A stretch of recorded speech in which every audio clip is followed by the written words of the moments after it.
Welcome to the Nigerian Stock Exchange Event Center. At the Nigerian Stock Exchange, your comfort and safety is our priority. As part of our health and safety policy, please listen to the following announcement. For your convenience, the restrooms are located to your right, just outside the door of this event hall. In the unlikely event of an emergency, 2 exits have been provided for your use. A stairway that you can access from the lift lobby just before you enter the event center. Another emergency exit is located right behind the stage's backdrop. The door can be opened by pushing the handle. Please do not use the elevators during an emergency. Rather, locate the nearest exit from where you are sitting in a calm and orderly fashion. Emergency responders will also be available to provide additional instructions as required. Please switch off your cell phones or activate the silent function so we don't interrupt the proceedings here today. Once again, welcome and do enjoy your stay at the Nigerian Stock Exchange.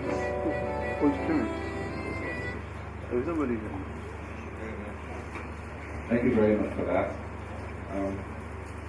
I would like to use this moment to introduce to us the MC of this event. I will co-MC with the MC actually.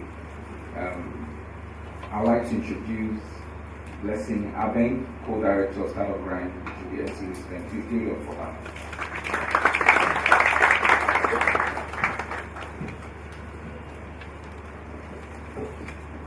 Good morning, distinguished ladies and gentlemen. Guys, I can hear you. You're not very excited. Some energy in the room. Good morning, distinguished ladies and gentlemen. Good morning. That's the spirit. You're welcome to the first ever hackathon of the Nigerian Stock Exchange in the capital of all the capital markets as a whole. We're super excited to be having this one. It's a big deal. I mean, you're here to witness this milestone. So a round of applause, please. Thank you so much. So, this hackathon, the 2019 X-Kathon, we're going to come up with a very cool theme. So every time there's a theme, a sort of answer, call and answer situation. So whenever I say the 2019 X-Kathon, your response should be making a difference in the capital market. Should we practice? Yes. The 2019 X-Kathon. Okay, so we're going to keep doing this like at different moments while we have this event. I'm super excited to be here. This event was done and organized by the Enterprise Innovation Hub of the Stock Exchange, the NSE Innovation Hub. And the reason this event or this hackathon in general came about was because there was a whole lot of innovation in the fintech space. We noticed we had savings, fintech startups come up with we've had fintech startups come up with saving platforms, we had fintech startups disrupt the markets with loans. A few what you mentioned would be Cowrywise, Piggyback, or rather now PiggyVest, Quick Check. A lot of businesses have come up with very disruptive ideas to help us innovate what banking and what financial service used to be. But this innovation and disruption has not really made its own impact within the capital market as much. And some of the reasons could be because it's not demystified enough for people to understand. There are so many reasons that this probably has happened. But the beautiful thing is the NSE Innovation Hub noticed and decided to make a difference in the capital market by investing in young individuals, great participants who have come up with great ideas that can now disrupt the capital market. They might be startups today, but they will become PLCs tomorrow. Participants in the house, how far? Did you hear what I said? Yeah. Startups today, PLCs in the future. Yes. Abby? Yes. So, really moving forward, I would like to recognize a few people. Actually, I'm recognizing everybody. But then we have special VIPs, contestants, and amazing people in the house that I want to mention. First, let's recognize our contestants. So if you're here and I call your business name, just wave or scream or do something cool so we know you're in the house. Team King, Team FinFit. Okay. Team Fantasy Stock Exchange. Team Streetbit. Team Echo Trade. Team Troll. Okay. Team Ripley. Team Investors Masterclass. Team Nigeria Learn. Team Coinja. Oh, great. Nice to have you around. We would also like to recognize our VIPs, NSE Executive Management. Thank you so much for coming. The Nigeria Securities and Exchange Commission. Thank you so much for coming. We're happy to have you here. The CSCS. Are you in the house? Thank you so much for coming. So, we would also like to thank our sponsors and jury council, Armed Securities and Investment One. But we would like to open this event with the keynote speech by the NSE CEO, Mr. Oscar Onyema, OON. A round of applause. Louder, please.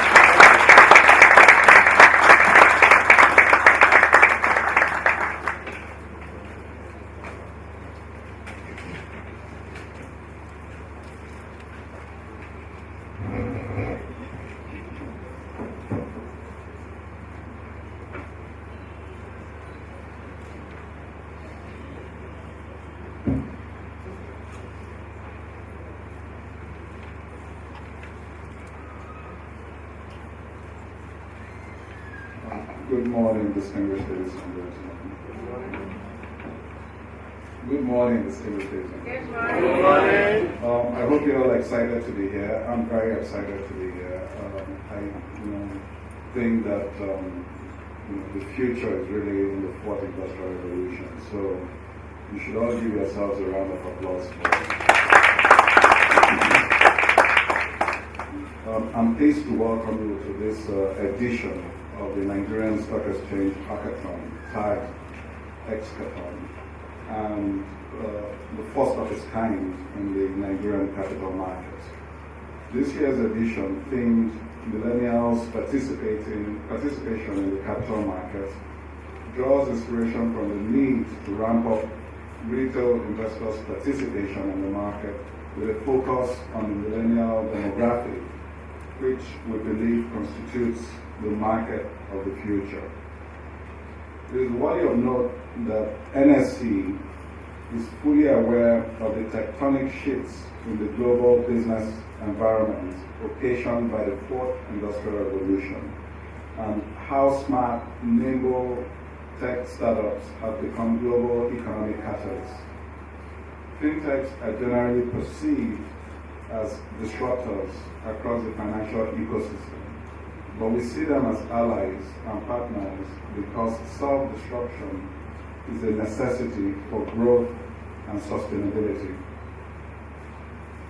In a bid to unlock latent economic value for business transformation within the capital market and the country at large, the NSE has put together a number of actionable steps and strategic initiatives, and the X-Kathon is one of such initiatives.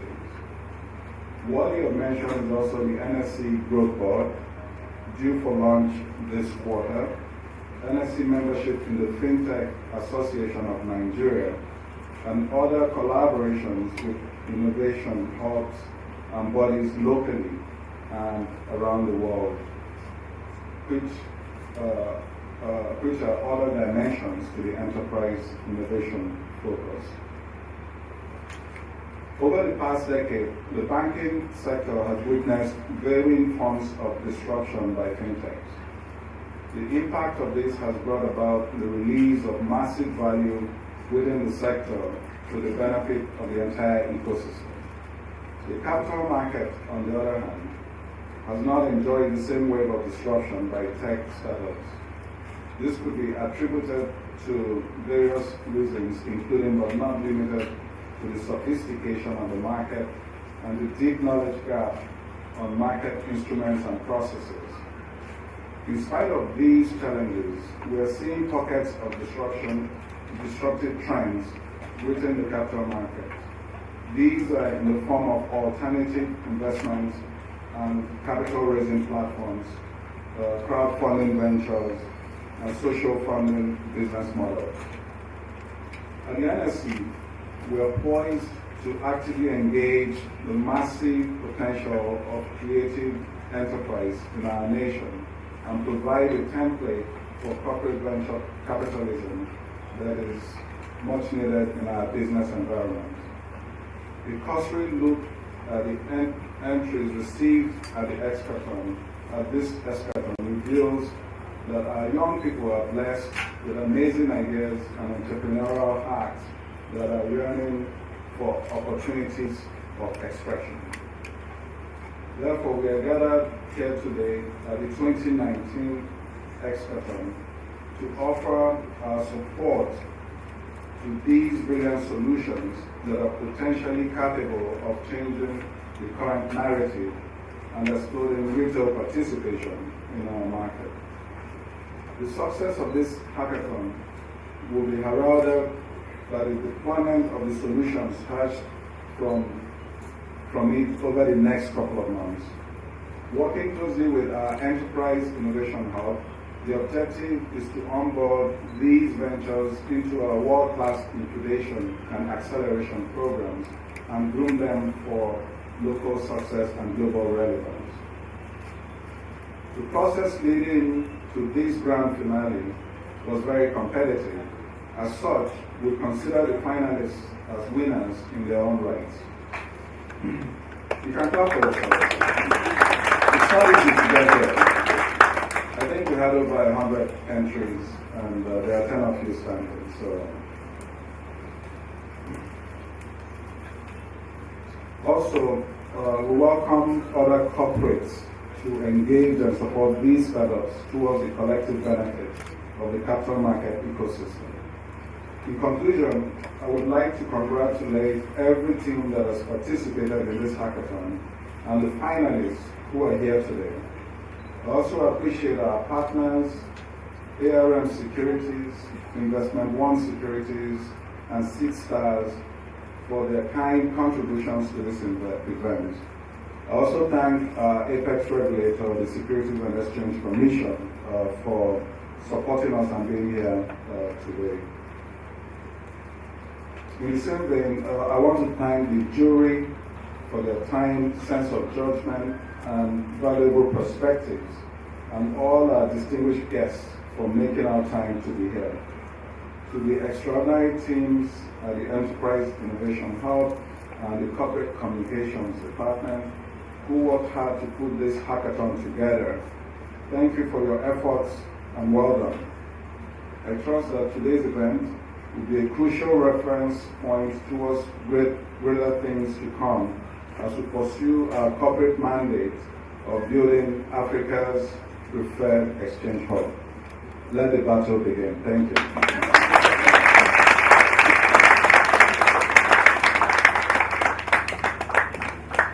Ladies and gentlemen, please, a round of applause for this keynote. A round of applause, please. You can do better than that. You can do better than that. Thank you very much, Mr. CEO. Appreciate your support. Without further ado, we'd like to recognize personalities before we go into the next item on the agenda, which is the introduction of the panel of judges. We have in our midst today members of the NSE executive management team. Most of them are still carrying on the business of the NSE, but they will join us. But for the ones here, I'd like to introduce them. Please join me in recognizing the divisional head of trading business, Mr. Jude Chemeka. A round of applause.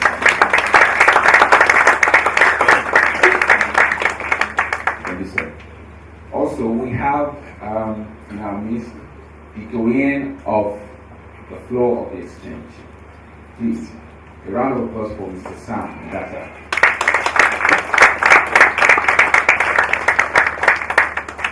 All protocols duly observed. I would like to just take this event into the next item on the agenda by inviting the jury panel. Please do them the honor of an applause when I mention their names. All right. First on the jury panel, we have the divisional head of Trading Business of the Nigerian Stock Exchange, Mr. Jude Chemeka. Please, a round of applause for the time.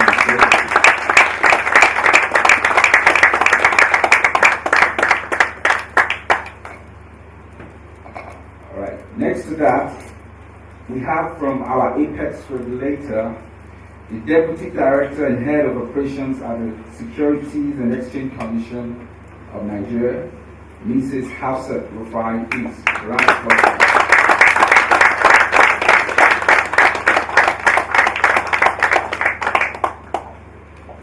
Next to that is the Head of Clearing and Settlement at the Securities at the CSCS PLC, Mr. Folakade Adeyemi. Please, a round of applause.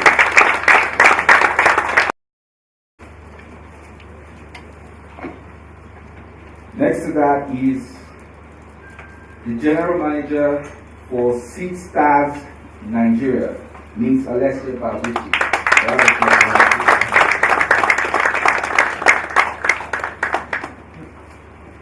And then the last member of the panel is the Head Enterprise Innovation Hub at the NSE, Mr. Nsikak John.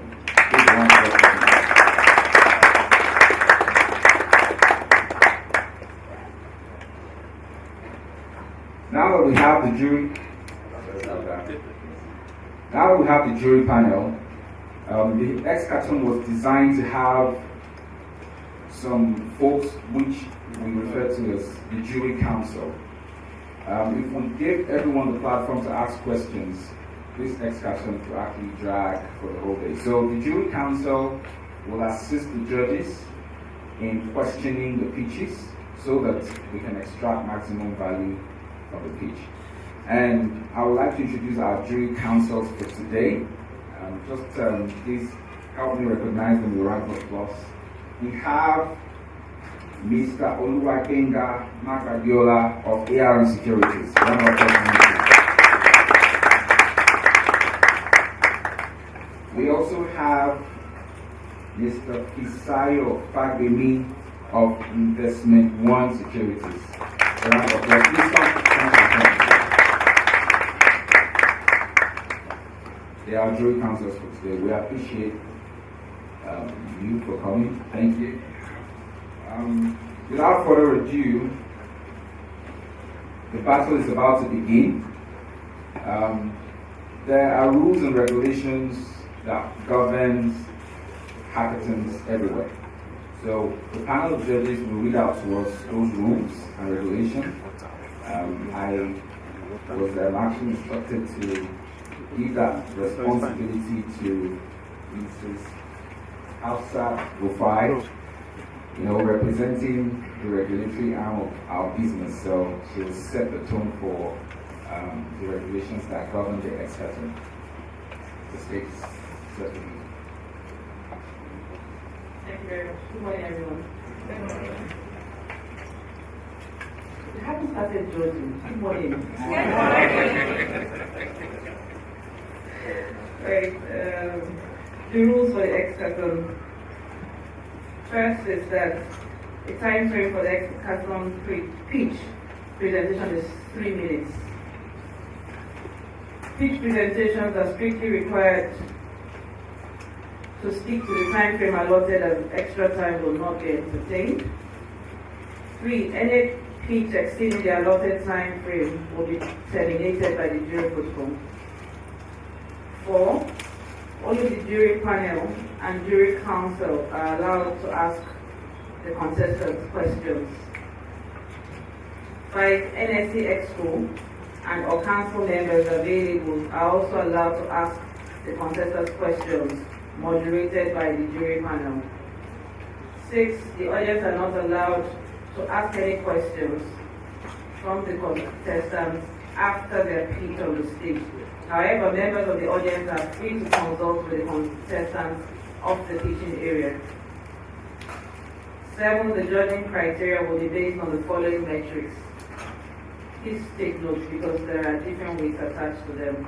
The first criterion is delivery, and that has a weight of 1. Solution has also a weight of 1. customer pain and market size, also a weight of 1. Business model and viability, a weight of 2. Traction and customers, also 2. And the last one, quality of the team, would also attract a weight of 2. Thank you very much.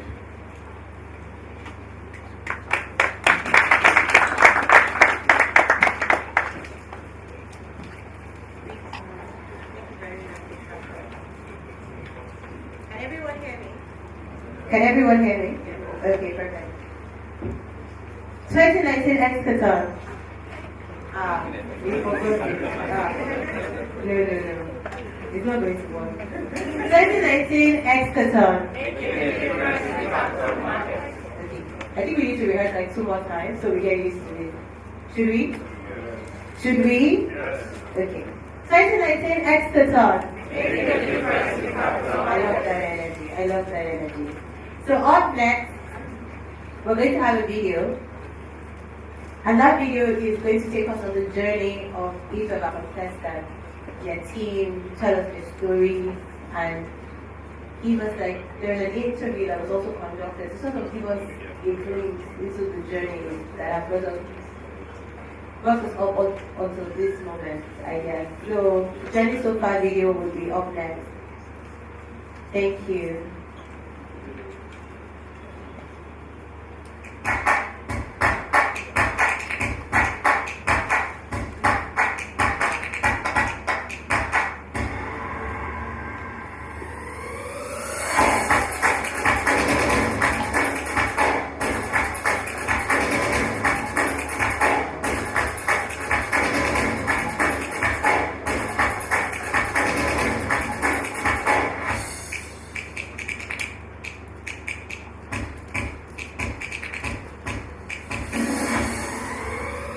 My name is Nigerian, co-founder and head of product of Street Beat. My name is Nigerian, I'm a co-founder of Grow. I'm the team in everything.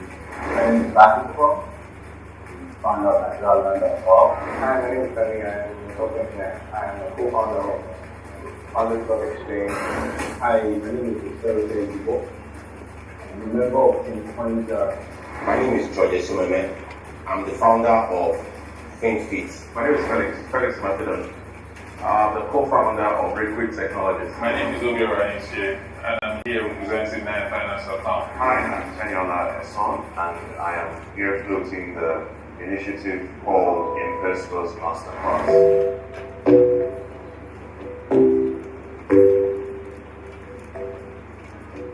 My name is Nsika John.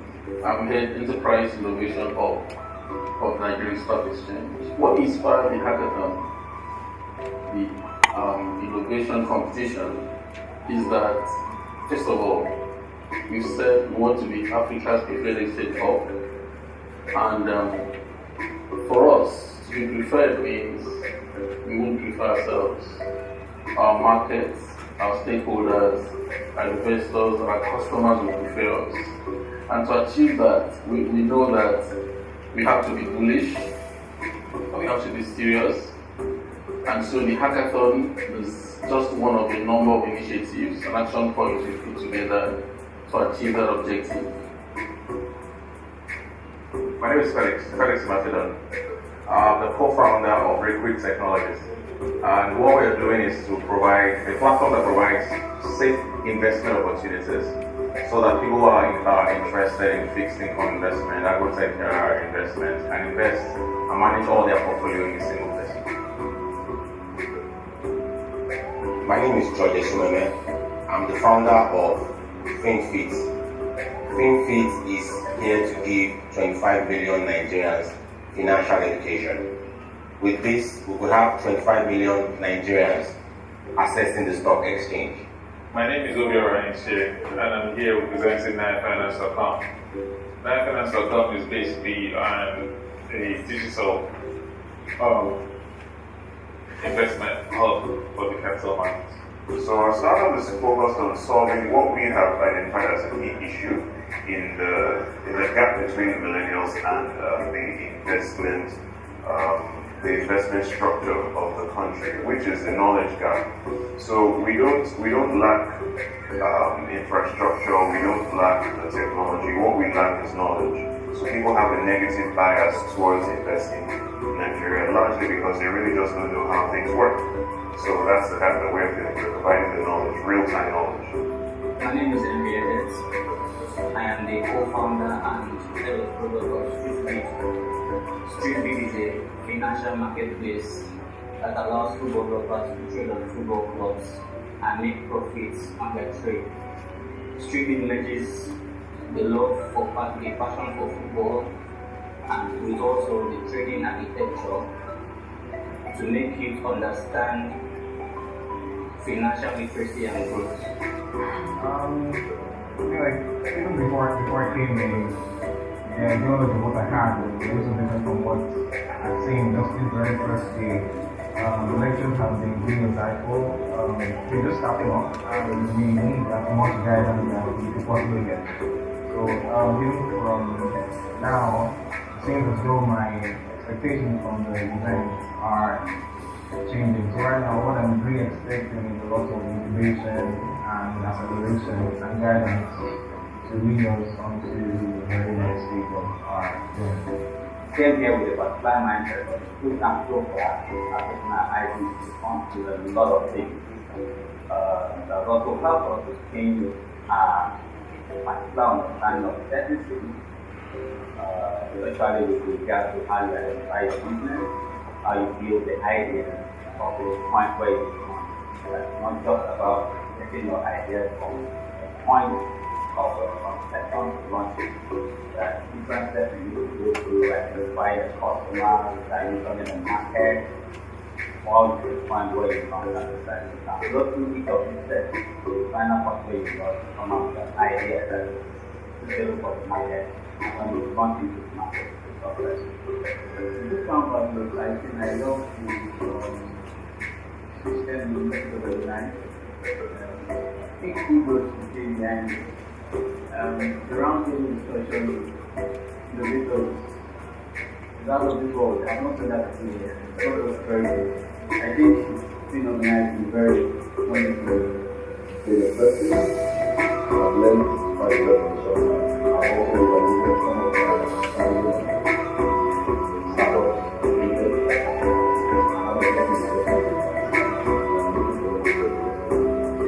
It's been quite interesting. I've seen a couple of perspectives on the EU or around the EU. Different people having different, ideas, around solving problems. So it's been interesting actually just, getting a brand new perspective on what people are working on and hearing from the organizers and the NSE, or members of the NSE team, just hearing their own ideas about how a startup can be born and about the strides they've made towards supporting Nigerian startups within the ecosystem. And also just meeting people, so it's been a really interesting experience.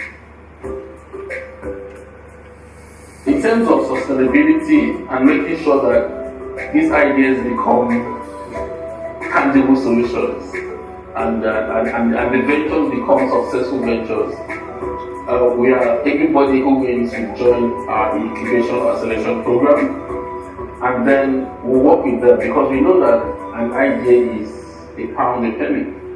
What really differentiates successful ventures from non-successful ones? Execution.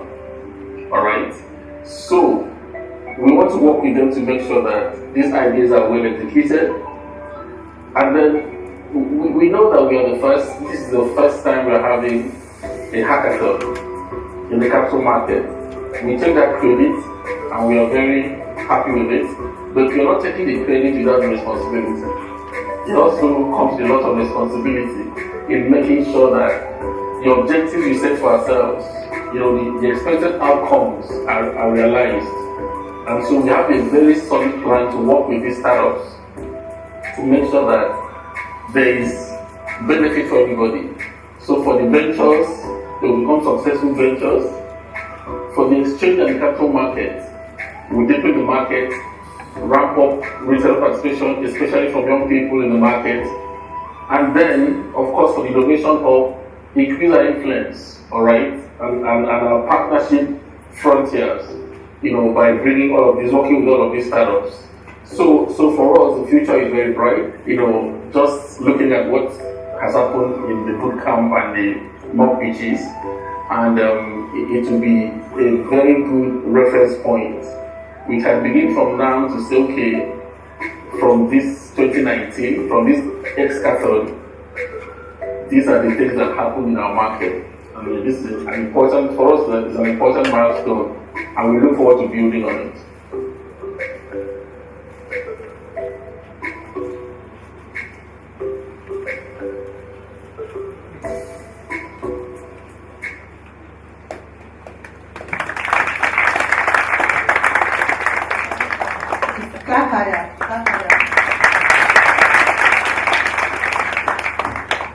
So our theme this year is millennials' participation in capital markets, and we are proud that most of our businesses are owned or facilitated by millennials. So another round of applause for that.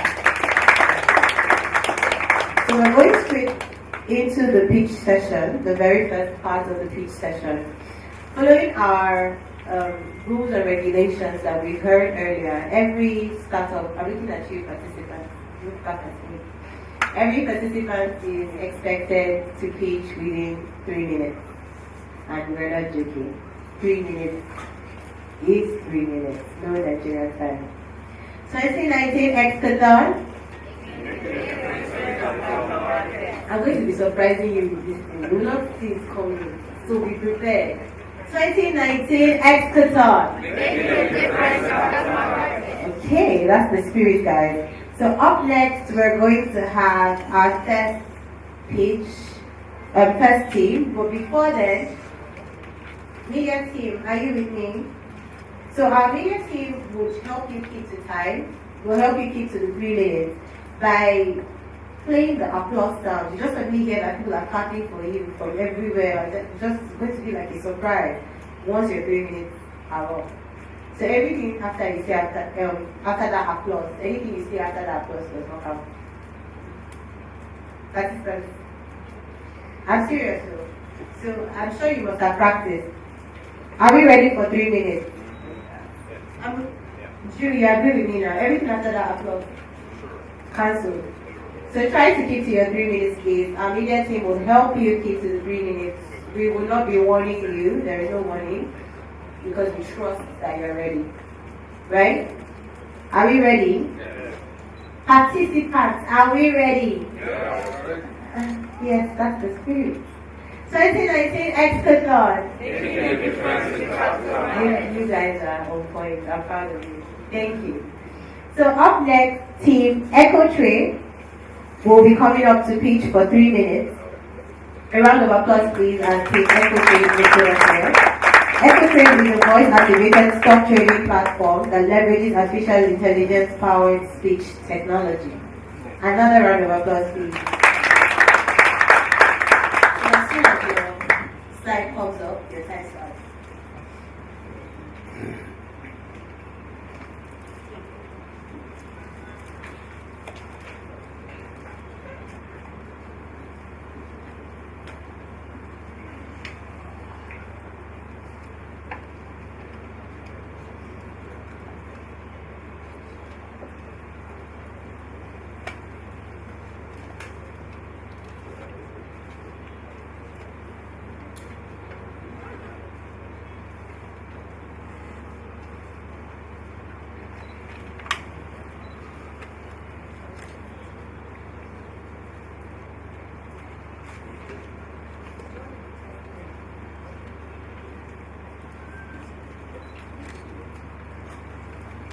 According to Alexander Pei of PayPal, the winners will always be those financial companies that fully embrace technology.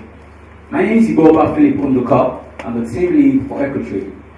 It's a sad reality that presently the Nigerian stock exchange market remains inaccessible to about 95% of the Nigerian adult population. This poses a huge potential loss for the Nigerian stock exchange market. In addition to these problems are the insecurities and inefficiencies that exist, such as delayed transaction speed and insecurity. But ladies and gentlemen, in the spirit of innovative technology and collaborative infrastructure, I present to you EcoTrade.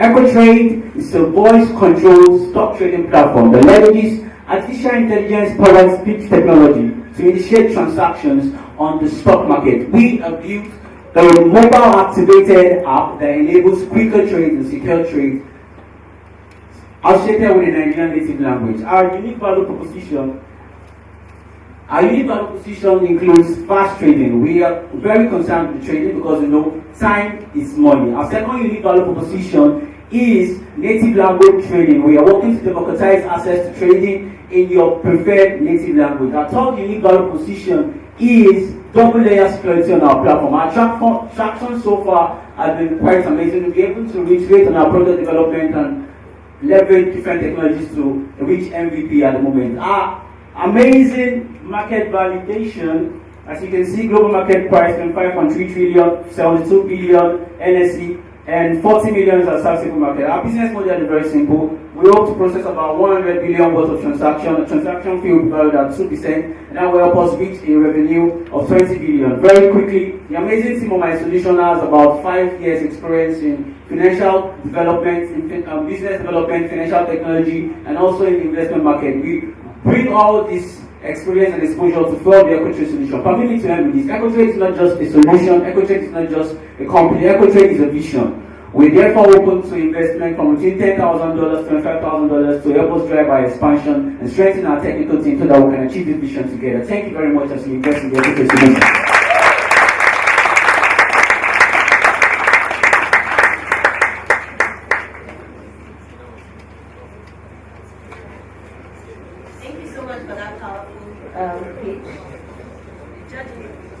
Madam Judges, are we ready to ask you questions? Okay.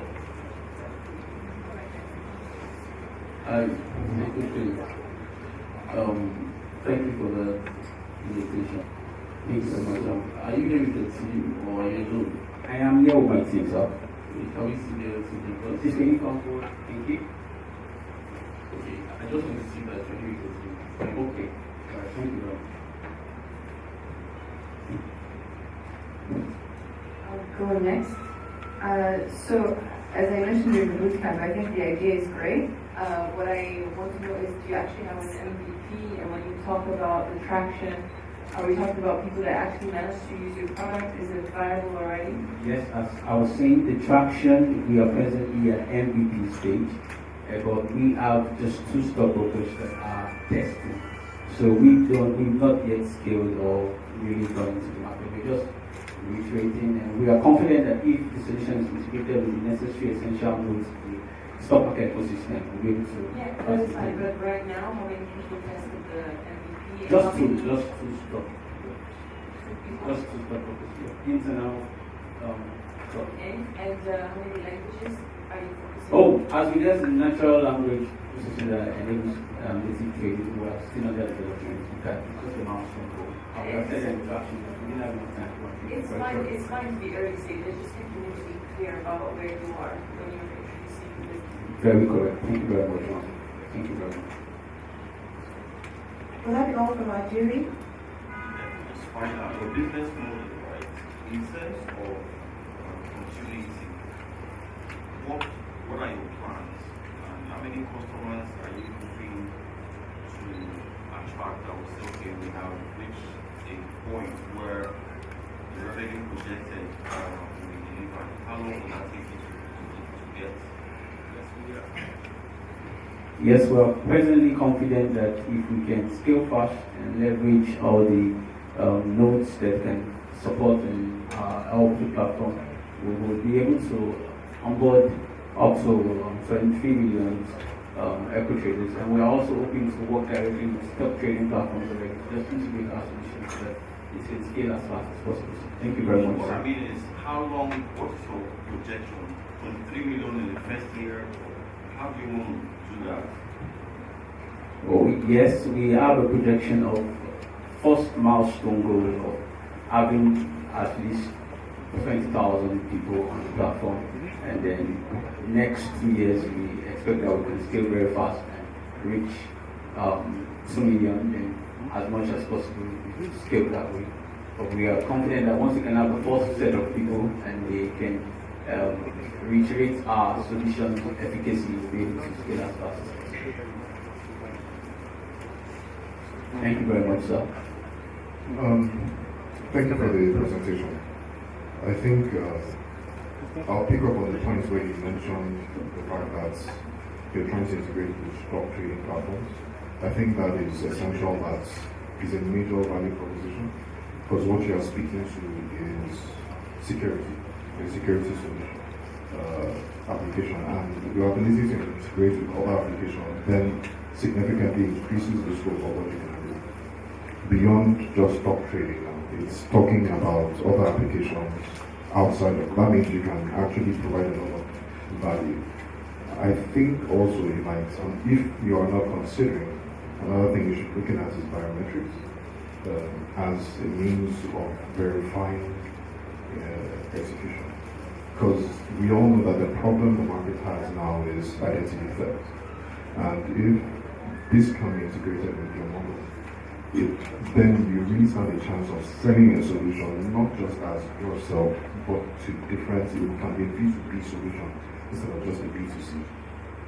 And I think in that significantly increases the scope of your market. So I don't know if that is what you had in mind when you made your projections, but okay, let me just read it. Yes, we had that in mind, that we would also integrate the fingerprint, but we are focusing on the voice print for now, so that we can get millennials to be attracted to something they can just speak into them, integrate it. But very confidently, we are sure that we have a large stage that we can spread to. As I said, it's very correct.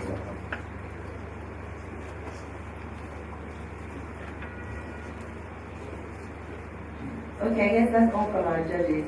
Jury counsel, please, do you have any questions? Okay.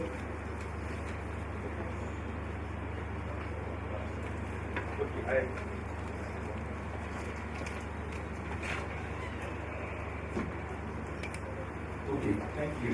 That's very insightful and nice presentation. I just want to be really cautious.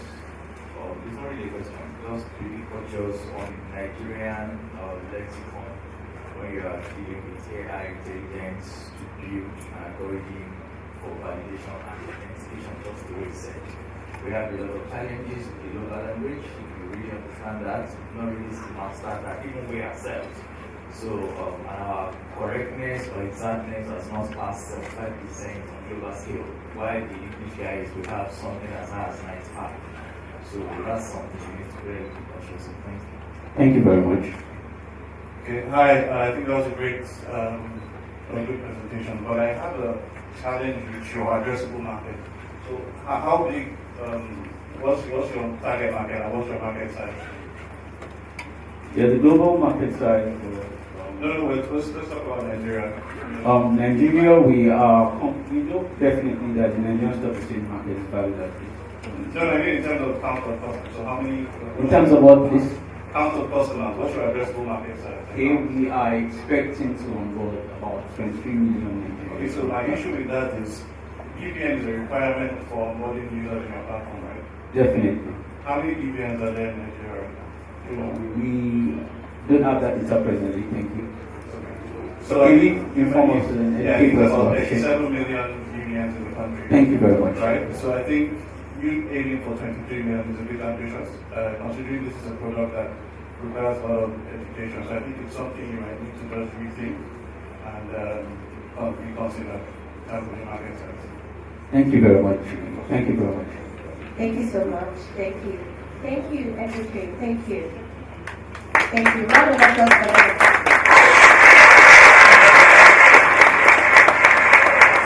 Okay. Participants, that applause. Yeah, that applause is for you guys whenever you exceed 3 minutes. I'm just reiterating so you remember. So, just for everyone's information again, our participants have 3 minutes to pitch.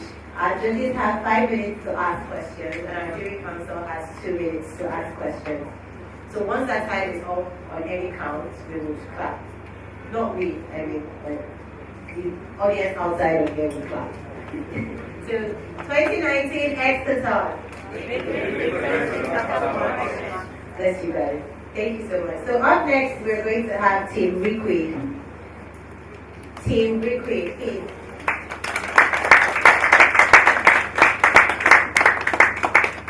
Requid provides a seamless marketplace for fairly literate and expert investors to access carefully selected investments across multiple risk profiles, providing means for them to invest in smaller units and benefit of liquidating and selling and even illiquid investments. Oh wow, that's great. Please confirm that your clicker is working, Requid team. Okay, perfect. So your time starts now. What if I told you?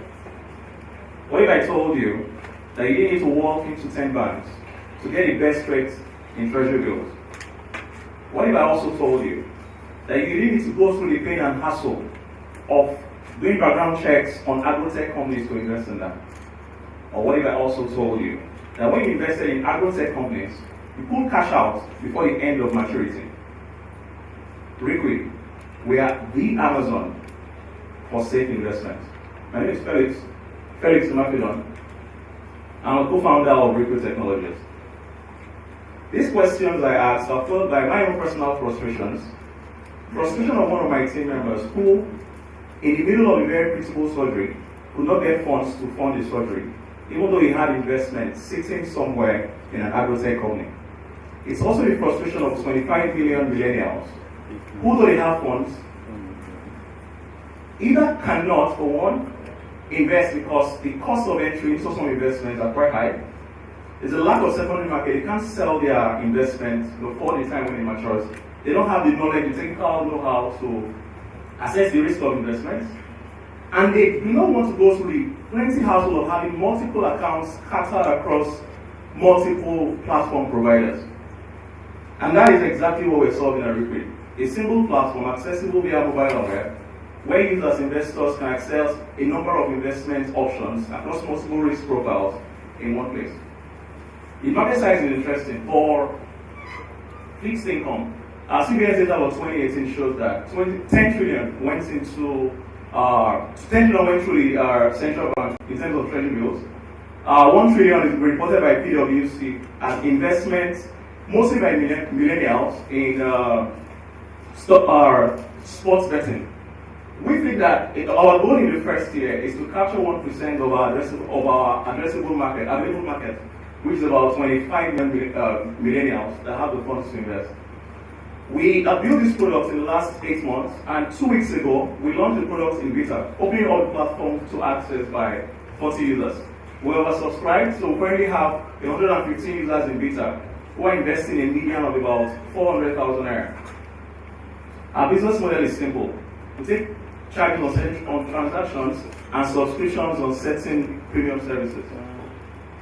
Our team cuts across a number of sectors, ranging from technology across investment banking. We are committed and invested people with a cumulative of about 43 years experience, risk and compliance technology, business operations, and marketing. We are asking for the support of partners. We are also asking for a staggered investment of 260 million to capture the market.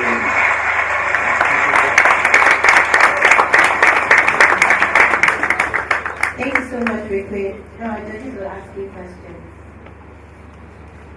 Okay, thank you for an excellent presentation, but I didn't really see the financials. I don't know whether there's somewhere else. So you get 260 million that you staggered. How do you need the 260? And then what is the financial projection to help just ascertain the viability of this platform? Okay, I can answer that now. Our stable available market is 25 million people, individuals, who can invest, and we're also targeting corporates, about 10,000 of them. In our first year, we intend to capture 1% of the market, which means that we need to reach 250,000 individuals and about 500 companies. We intend to spend about 56 million this year, in our first year, to capture that market. That revenue for us will come to about 15 billion in the first year. The assumption around that is that if we have 250 users on our platform who are investing about 50,000 naira per person in 1 year minimum, then we should be able to meet those numbers. What is your fee? Our fees. First off, our partnership with the agri-tech companies, for example, currently gives us 3% average on every transaction that we close with them. We also, for liquidation charges, when you're selling your inventory, we charge a penalty of about 3%, which is pretty much industry standard when you look at platforms like BigUS and the likes. Other charges are selling premiums for the agri-tech companies that might want to have some kind of leverage or have ads, have preferential treatment on the platform as well.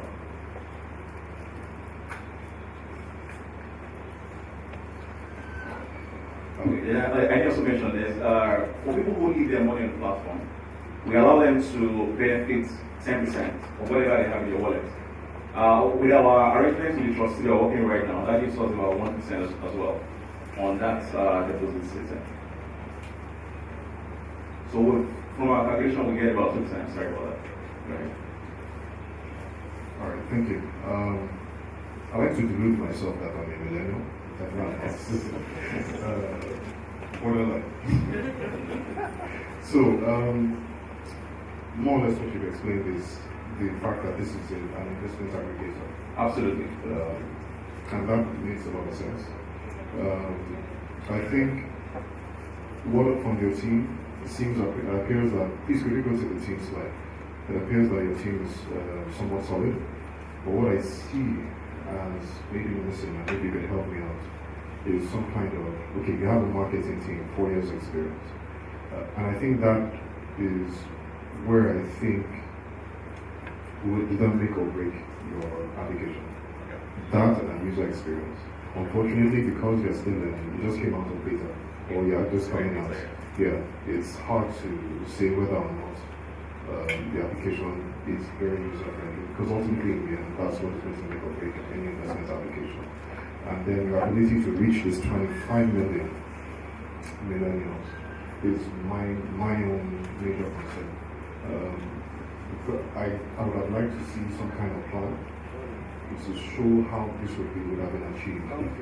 Because it's easy to put 25 million out there as an outlet, but then when you now start drilling down to the nitty-gritty, the operationalizing of that 25 million, how are you going to do it? Social media, boots on the ground. I know nobody wants to do boots on the ground, but sometimes it's the most effective way, absolutely in the short term. So for me, it would have been good to actually see those things, besides just building an application, because in the end, just like X-Kathon said, it's the execution that matters, and that really will determine, besides having a great idea, it's also good to know how we will be executed. But besides that, I noticed you also had only corporate fixed income in your profile, and there was a slide that asset classes where you were showing the fees. Yes, you said 0.1% on corporate fixed income. Are you looking to expand that beyond corporate fixed income? Yes, absolutely. Our intention for the first year is target corporates for fixed income. Because of certain numbers that we have access to. Okay, so maybe we're not on the same page. Okay. When you say corporate fixed income. Okay, treasury bills. So what I mean is, I'm so sorry to miss the point. Is it corporate fixed income instruments, such as maybe say an interest rate driven debt instrument, or CW driven debt instruments, or are you going to try to market a corporate to invest in fixed income, or what exactly? I just need a clarification. Okay, so what our target is, there are companies who invest in treasury bills at the moment. Right, what they do is they call their banks, as many account managers that they have, and they try to get the best rate. What we're doing is providing an RFQ system where you send, we onboard banks or dealers on our platform. They give us, when a corporate like say, Simfin is a company, they want to invest in treasury bills, they stay on the platform, want to invest some amount for this period. That request goes to all the banks on our platform. The bank respond with their rates, and then we take the best rate and give it to the customer. That's the time. Thank you very much. That's all the time we have for the judges. Jury counsel, any questions? Okay, just one. Thank you. Nice product. I think the team is great.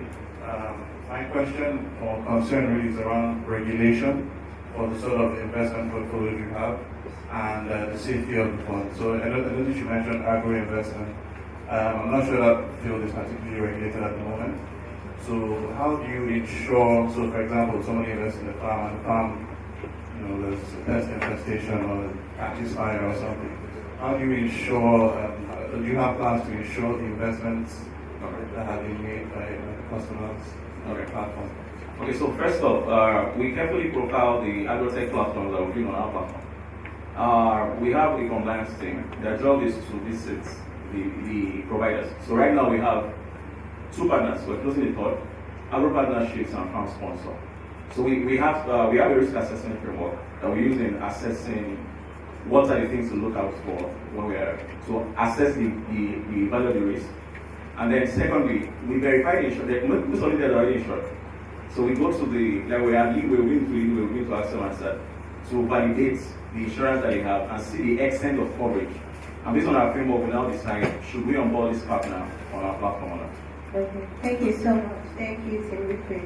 Up next, we're having. Up next, we have Team Coinja.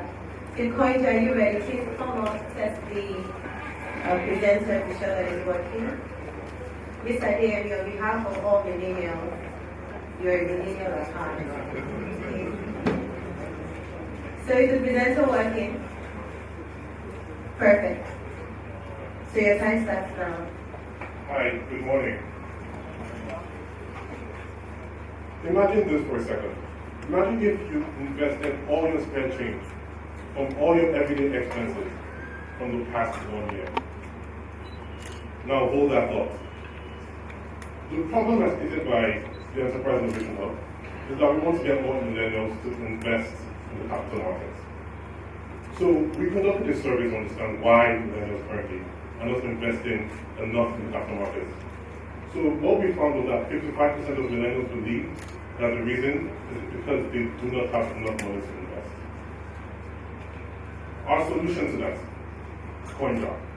Coinja is a micro-investment application that rounds up your change from everyday expenses and transfers the balance to your investment accounts and investors. So for example, you buy coffee for 520 naira.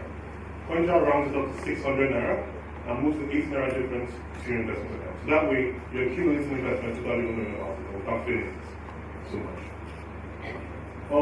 Our survey showed that 3 out of 4 digital natives and millennials will download Coinja. In terms of the market we're looking at, the current market size is 525 billion naira, which represents the total amount of investments by retail investors as of 2018. And the potential market is 4.7 trillion naira, which represents the amount that Nigerians have saved, have invested in low-yielding assets. Our major source of revenue will be commission on the interest from the investments. We target it primarily to students and working class professionals. We have other sources of revenue. We have games on the app that will be sponsored by entities. Users will have to pay for those games eventually. And we would have strategic partnerships with banks. We would have access to their APIs to get the debit alerts from your expenses that will round up. And we'll also partner with asset management firms who will actually invest in the funds. Our team, though we bring a wide range of skills to the table, the one thing we all have in common is experience in leading difficult projects in Nigeria and across Africa. We have over 15 years combined experience in software engineering, finance, and project management. We plan to launch our minimum viable product in December, and we'll move to product finally in May 2020 with a series of incremental launches in between. We project that we will need 18 million naira in expenses for the next 1 year to get additional software engineers on the team. The reason we want to Thank you so much. Judges, please, question.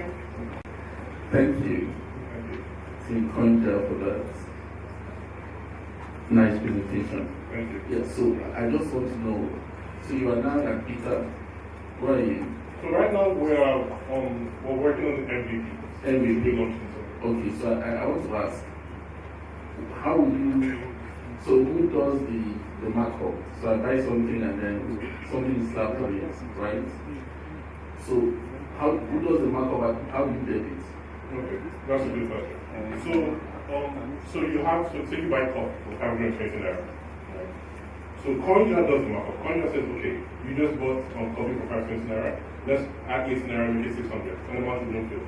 Or you can choose, it can be 10 naira, 100 naira, the amount of naira is 10, naira is 100, naira is 1,000. So Coinja marks up. And so when your bank statement, you see that line as an expense to Coinja. And that's actually went to your bank statement. So it's from the bank's API, that's how we know. Yes, the bank debits for you? No. The app debit, the app takes the investors. Okay, so you integrate with the payment processor that debits for you? Yes. Okay. Do you have any concerns, sir? Since you are seeing an MVP, right, I'm sure you figured it out. That is not, it's not that straightforward. I'm sure you figured it out as you progress with your MVP. So let's not belabor it. Okay. So, okay, so I need to listen to I need to see your balance, right? To be able to slap something on it. Or is it that your algorithm says slap 10 naira, whatever my balance is? Okay, so if you don't have enough balance, you just continue. No. So I'm talking about, it's based on your balance that I slap something on it, right? So it's not very easy to listen to my balance after a transaction. A payment processor cannot see my balance. It just does a debit request. And if I have the money, it tells you I don't have it, returns an insufficient balance, right? But a bank, for instance, can see. So if you're partnering with a bank, it's easy. But with a processor, it's tricky. Yes. I think maybe I wasn't very clear. So there's two legs to this. So one is the payment processor. Can you hear me? Okay. So one leg is the payment processor, and one leg is connected to the bank's API. So how will we get information about your expenses, your balance, all that? That's from the bank's API end. Right? How would actually debit the money from the payment processor end? So there's two different legs to it. I'm smiling because there are major issues in this design. And privacy concerns will rise in come out of this. Because the question then is, for my thinking is, like I said, the detail is always in the execution, not so much the ideation or design phase. For me to, based on my industry understanding of how things work in the investment space and the banking space, for that debit to happen, and for the bank to be covered in the order of any exposure or legal exposure or risk, I would have to sign off a one-time indemnity to the bank to say I'm authorizing them to this application to debit any amount, right? And I see concerns there. Also because from the market's perspective, you have a trust issue. Because the human beings are going to have to use this application are going to have to understand that anything can happen to their balance. Whilst they see something now, it can change because your processor is going to debit them and hit them with a debit balance. Which is why X-Kathon is raising all these issues, because it can really affect the adoption of that application. Whilst millennials are new, fresh, everybody wants to download that app and use an app. Because it's almost more or less a personal finance app. That's what it is. I see it as being very hard to jump over that single bound. If you can, please tell me. I'll be interested to know how you eventually scale that. Because you're still an MVP. By the time you get to close data and launch, I'd like to really know how that is done. Alright, thank you so much. Okay. Thank you for that. So, The reason we ran our survey, one of the primary reasons we ran our survey is because we got this concern from people we spoke to initially that security is a major issue. And actually that's one thing that they said in our survey, in the comments area. They said that once we get security, they're all in. So the slide I had, I said 3 in 4 people will be willing to download the app. That was what wanted to drive us. The security concerns stop you from downloading this app. Thank you so much. Jury counsel, we can only take one question. Okay, perfect. Thank you. Thank you. Quickly, I just wanted to say, when you develop for 7.2 million, what then do you want to use execution of 10 million for? So execution refers to marketing, advertising. Well, you have a tab, right? No. Are you going to sing the cost at once, does the 10 million? But I don't think you can actually factor in the 10 million for execution in that lens. You understand? I want you to really look at that. Maybe when you cross the legal issues and you finally get to start, you get this clear. And then again, you have to consider giving the guy a statement.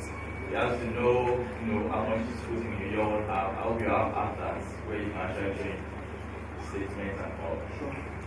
Alright, thank you so much, Tim Coinder. That's all we can say. That's actually all we can say. I'm so sorry, please. Thank you. Please a round of applause. Thank you. Guys, our applause should be louder than the tech applause. Thank you. So up next we have Nigerian Learn. Team Nigerian Learn, please come up. Test the presenter, be sure that it's working.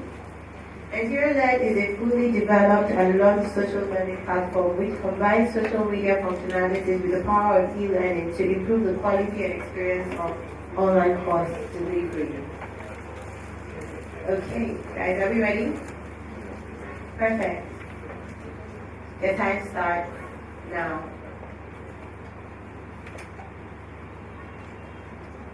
One of our co-founders is a professional developer, web developer, programmer, but who would believe that he actually left school with a BSc in botany? Or who would employ a botanist in this present economy? Now, his personal frustration actually led him into online learning. And today, he boasts of having worked with top ICT firms and even developing a startup. The power is in learning. Online learning is the key to the solution. The saying, knowledge is power and learning superpower. The online platform we have developed helps bridge the gap in learning and also creates a platform where anybody, anywhere can actually learn whatsoever you wish to learn online. The solution is just to go online. I am Lilian Ubong and I represent Nigerian Learn. The problem we are faced with today is the low participation of millennials in the Nigerian capital market. Do we have a solution for this? Yes, we do, and it is pretty simple. Meet them where they are, give them what they want, and get them to do what is required. We know that we need to get them ready for the future, and that is why we are prepared to give them what they want. The solution here is Nigerian Learn. Nigerian Learn is a platform that combines e-learning with social media qualities to improve the quality of learning in Nigeria. Here are our courses: capital market literacy, Nigerian university courses, and a lot of other courses. Our web portal is nigerianlearn.com. The Android app, you can also meet us there. Our strategy is pretty simple: to leverage on the strong brand of the NSE to get to get social media buzz and to open up Nigerian Learn to free 2 weeks free online course learning, and then get signed up for the Nigerian learners. The opportunity that awaits us is simple. The global market share represents 325 billion naira, as according to Forbes, but our focus is on the Nigerian market, and with a significant number of Nigerian students as rated at 1.9 million Nigerian students, we are focusing on the Nigerian market. If we are able to hit our target of 10% in the first year of our launch, which is 380 million naira, based on our calculation of basic cost of cost studies, for 2,000 naira per course. They will be focused at hitting 40% by the fourth year, and that will give us 1.52 billion naira, and will be home and dry.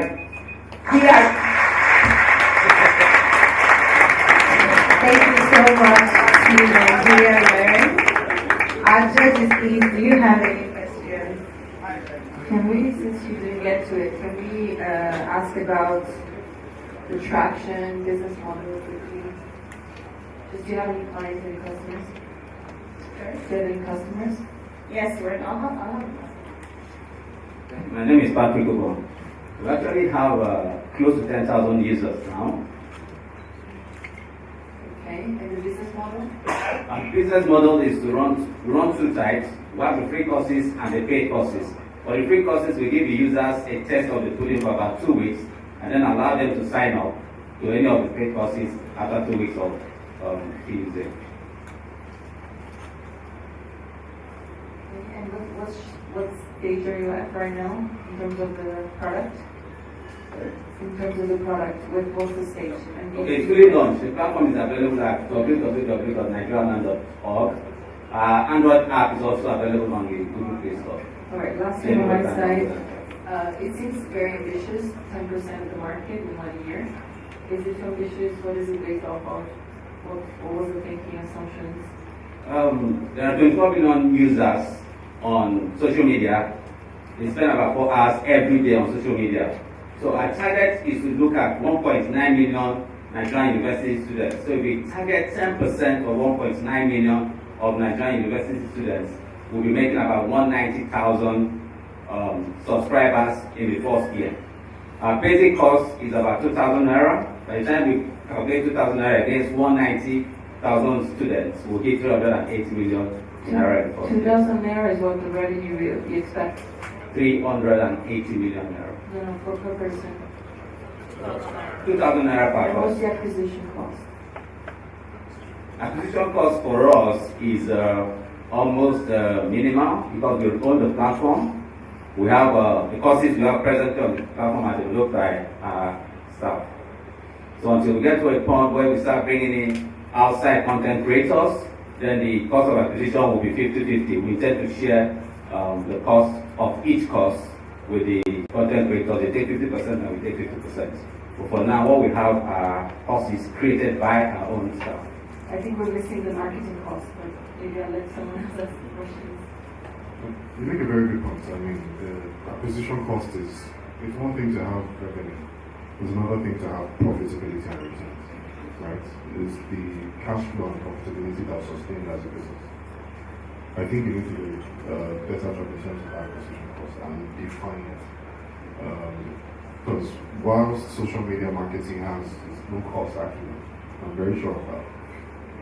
The question is the conversion rate. The conversion rate is equally low, right? My concerns, I have a number of concerns which I wrote down. Number one, yes, we said at the trial period. Do you know what the drop-off rate on that trial period is? My expectation is you have some understanding of the behavior now because you are live. So do you have an understanding of what the drop-off rate is? That is, if I have 10 people sign up today on the free period, once the free period ends, what is the drop-off rate on that 10? That's at when we launched, we had about 10,000 per week. But then we had a sign up of over 2,000. So people that actually paid. Yes. So you have 80% drop-off rate. So that means your market sizing. I'm not sure if your market sizing is. What's the size of the market you tend to hit in the first year? 10%, that's 190,000 subscribers. 190,000, which means you must. Okay. I'm just a little. Yes, you understand what I'm doing? Well, this is because. Thank you. Jury counsel, please. Any questions? We can only take one. Any questions? Thank you so much. Thank you. Please, a round of applause for Nigeria.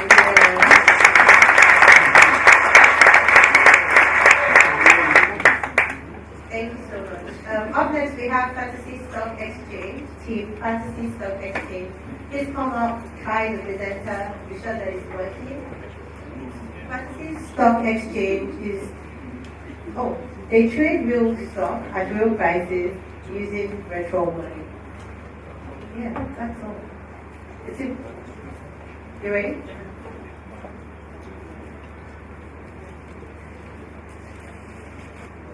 Okay, perfect.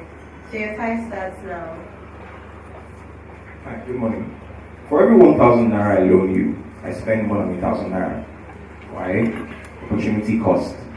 So millennials are saving, but they are not investing. A study by NetWallet showed that today's 25-year-old could lose about $3 million if they put their monies into safe investment vehicles like savings accounts, as opposed to the stock market by the time they are retiring. My name is Femi, co-founder of the Fancy Stock Exchange, aka FSE. Millennials, a study in 2005 showed, core member survey showed about 80% of these people are willing to invest in the stock market. But we have a solution. We are presenting a virtual trading environment which we are combining with competitive gaming. Of the 1.9 million students in Nigerian universities, according to the Nigerian Universities Commission, we plan on focusing on 10% of that population within the first 2 years. Our business model is this. The overarching goal is to educate students about the stock market and ultimately get them investing. So we intend on running referral programs where we refer students to stockbrokers and collect commissions as they trade. Also, we will have a pay-to-compete tournament for FSE, non-sponsored FSE tournaments, and it's more like winners take all. In our case, winners take 80% and keep the rest. Our team is made up of highly people with expertise, combined 9 years experience across fintech, stockbroking, asset management, and real estate across West Africa.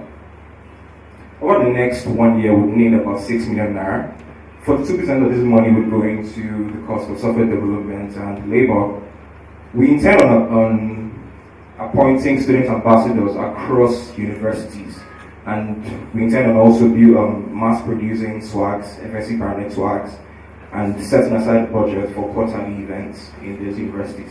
So the next 41% will be geared towards university level marketing, and the remaining 17% will get us office space and ensure smooth operations. Within the next 2 years, we're looking at 10,000 students, 10,000 active students across 100 universities. So to every millennial in the room, I tell you, saving is good, but investing is better. Secure the bag. Thank you. Thank you so much for your question. Answer these questions. Perhaps the name obviously could be responsible for the business model. I'm just wondering how you're going to make money, because the stockbrokers already have online trading platforms, okay? So, in terms of sustainability of your project, how do you intend to because you're not a trading platform,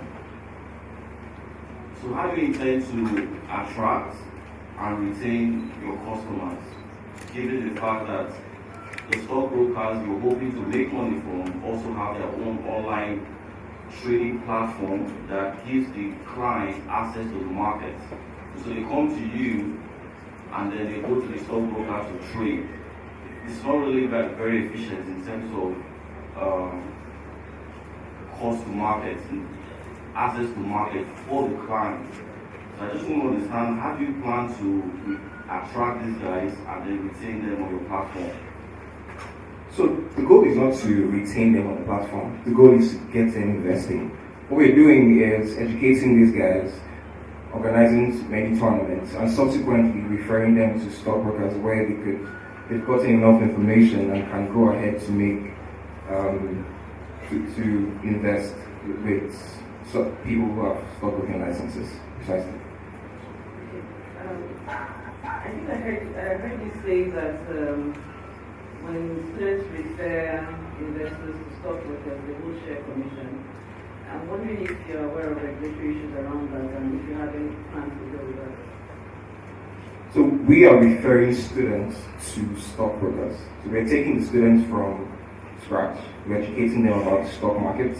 We are getting them geared up, organizing amazing competitions, getting them winnings, and subsequently handing them over, referring them to stockbrokers where they can go ahead and trade. I think about it. So how would you get the income from that? So for every referral, we will take a commission of it. You haven't answered my question. So my question is, how do you want to deal with the regulatory issues around that? Are you aware of any regulatory issues around that? So basically, what we are doing is we are working hand in hand with the stockbrokers. So the stockbrokers are the ones giving the keys to the clients, but then back end we have an agreement with them to take just a part of it. So how many brokers do you currently have? Okay, we're still in development. We have a lot. Okay, so in terms of when you're doing your marketing, how many of them have you approached? And how many of them have indicated interest upon which you're now building this platform? Currently, we are in talk with just one. It's still early stages. We have over 300. Over 300 stockbrokers. So just by talking to one broker, that's enough condition to build a platform that you can share commission with brokers. Well, we're barely a month old, so we would definitely engage a lot more. Alright, thank you so much, Betty. Sorry, please, just one last comment. Security Council, permission to let him. Just, and I promise I'll be brief, I promise. I need to help you out in your business model. Your revenue model can't be commission sharing. Your revenue model needs to be advertising.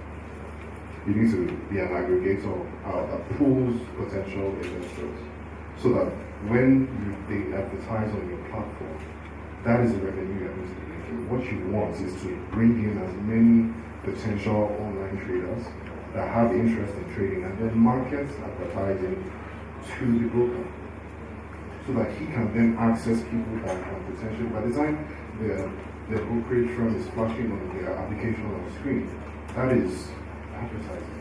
So ultimately, an advertising firm, that's what you should look at yourself, right? Not necessarily income sharing, because my regulators will come and was already telling you something. Thank you so much. Security Council, one question? Oh, perfect. Thank you. A round of applause.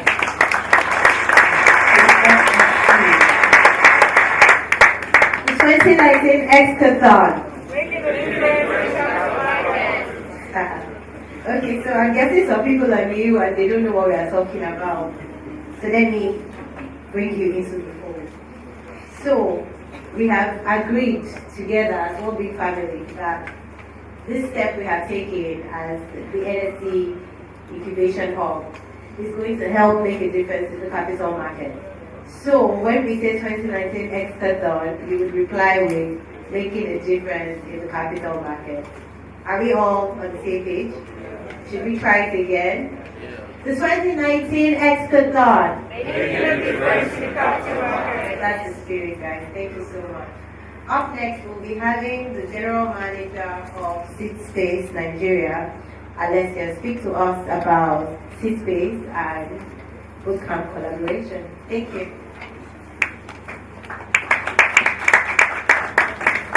Hello, everybody. So thank you very much, Bruce, for this space. I think we just wanted to quickly introduce the collaboration between SeedStars and NSE. So this was our very first collaboration. It was a pleasure to work together during the bootcamp to train our awesome participants. I have to say I've seen some great improvements since the bootcamp. So congratulations to those that pitched already. I think this is going to be the beginning of a pretty interesting collaboration for the participants as well. We're going to be continuing this partnership with their own acceleration. So for the winners, we're going to be working together. You're going to see a lot more of our faces at SeedStars. For those who don't know SeedStars, we are a global company focused on emerging markets. We work with entrepreneurs, NET different emerging markets. We invest as well, but our focus is really on getting these entrepreneurs ready to get investment. If you need anything, to all the entrepreneurs here or the corporates interested in innovation, I'm going to be around. So pleasure being with you all. Thank you again to NSE, to CPEC, Bruce, Oscar. Great working with you guys. All right. Thank you. Thank you so much, Alessia. So as you have noticed, some things are changing. If you're looking at the program, our FinTech Foundation course will be discussed later, and the short break and networking session will also happen later. We'll just go right into the second page session, usually because we need to catch up on time, and even if we started late, we need to be here on time. Are we together on this? What cool are we? Yes. So we should just go ahead now. Okay, so same rules apply from the first page session. Participants, please, you have 3 minutes. My media guys are going to let you know when the 3 minutes are up by clapping for you. You just know that the clap is not coming from here, it's coming from somewhere else. Just, you will know, right? So please, keep your pitches to 3 minutes. Our judges will ask you questions for 5 minutes, and our jury counsel, in place of ARM, Securities and Investment Fund, will ask you further questions if there are any. I'm sure members of our audience, if you ever have any questions, you can call contribution. Meet them later when they're done, and just gist with them, and let's hope and get to know your businesses better. So can we proceed? Yes, please. Can we proceed? Yes. Thank you. So up next we have Phil. Team Phil, please come up. A round of applause, please. Test the presenter, be sure that it's working. Trope is a micro-investing platform that allows millennials to invest in the Nigerian capital markets. Trope fully digitizes the process of onboarding users and trading of securities. So are you ready? Yes. The time starts now. Common statistics. The statistics show that there are estimated 105 million millennials in Nigeria.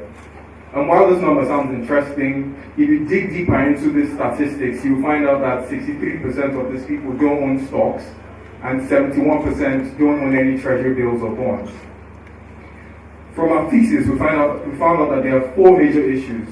1 is access, 2nd is fear, 3rd, advice, guidance, and 4th is cost. Of the 105 million millennials, looking at the people that actually earn money, there are about 32 million that earn an aggregate of $80 billion annually. But if you break down those numbers, you find out that these people earn a paltry 43,000 naira monthly, which says that, okay, there should be a low-cost model to invest in. The fear is, what if I lose money? Advice, I don't know what to buy at all. And access is, I don't want to go through any lengthy process of filling forms and walking into a physical brokerage. Our solution is a micro-investing application that allows you to invest in 4,000 plus local securities, stocks, bonds, and also stocks, bonds in the US and 30 plus other countries. It's available on the App Store, Play Store, and on the web. Going back to these issues, our platform allows you to invest with as little as 500 naira in the Nigerian capital markets. It provides a crowdsourced points of information to allow you to become a better and a savvy investor. And also, it eases you into the investment process by allowing you test or demo trade by playing around with the markets with a virtual trading account. And also, it's digitized end to end, so you don't need to visit a physical stockbroker to actually start playing in the capital markets. Here are a list of the companies you can invest in. Interesting, you're saying Slack, Airbnb, so we have exposure beyond Nigeria. But the interesting thing is, even before you invest in foreign markets, you have to have a local CHN and a CSTS number. So everybody's throwing around numbers, but the real thing is you cannot really invest more than you earn. So I decided to start back, or backtrack a bit, and say, okay, there are 32 million millennials that earn an aggregate of 27.9 trillion naira annually. So the goal by year 5 is to get 10% of these millennials investing at least 10% of their earning power, which would infuse 279 billion by year 5 into the markets annually. Our traction, we're a live product. We've processed over 30 million naira within the last 5 months. We've traded over 1.7 million shares, have registered users of 3,000 users, and are growing at 65% month on month. We make money clearly through pass-through fees, white labeling of the technology, and through APIs. The team is a mix of finance guys, startup founders, and also technical people. Desai and Austin have worked in Citibank, Goldman Sachs, IHS Markets, and UBS Investment Bank in the US. I and my co-founder have just built companies here in Nigeria.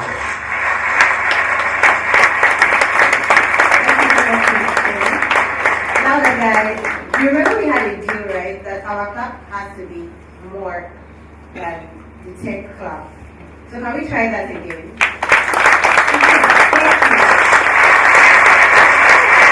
Yeah, guys, I see what you are doing. Judges, please, question. Okay, thank you. Let me just, because in terms of the business model itself, so your platform seeks to make introduction to brokers to be able to trade. Yes, correct. Okay, so let me just deal with this, because I'm seeing a lot of platforms trying to do this. The brokers themselves do this. And your platform is almost like secondary to the main platform, which is the brokers. Because if you're not a member of the exchange, you can't route trade directly to the exchange. You have to still go through a broker by regulation. I mean, if you trade internationally, you can do that. But in the local markets, by regulation, you must trade through a broker to be able to buy shares at this point. So the key question will then be, how do you hope to sustain in the long run this sort of relationship, given that the brokers themselves will also want to innovate and probably build a much simpler platform or interface in terms of addressing digital technology for their businesses? So the first thing is we're an agnostic platform, so you don't really have to be signed up under an ARM Securities or under Sigma Securities. It's just a one-stop. So I need to open a brokerage account. I just go there. If I don't know who to sign up under, automatically select a broker for me. And if I know who I want to sign up with, I can then select the broker that I want to sign up with on that. And aside from that, we're more focused on foundational technology. So at our core, we're a technology company, and building infrastructure on the rails that power the next generation of people investing is the core of the business. The front end, which is just retail investing, is what we do right now, just to drive people into the markets. But the long-term goal is building infrastructure and rails to power the next generation of people investing in the capital markets.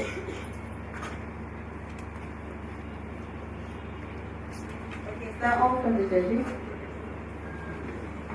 Okay, thank you, judges.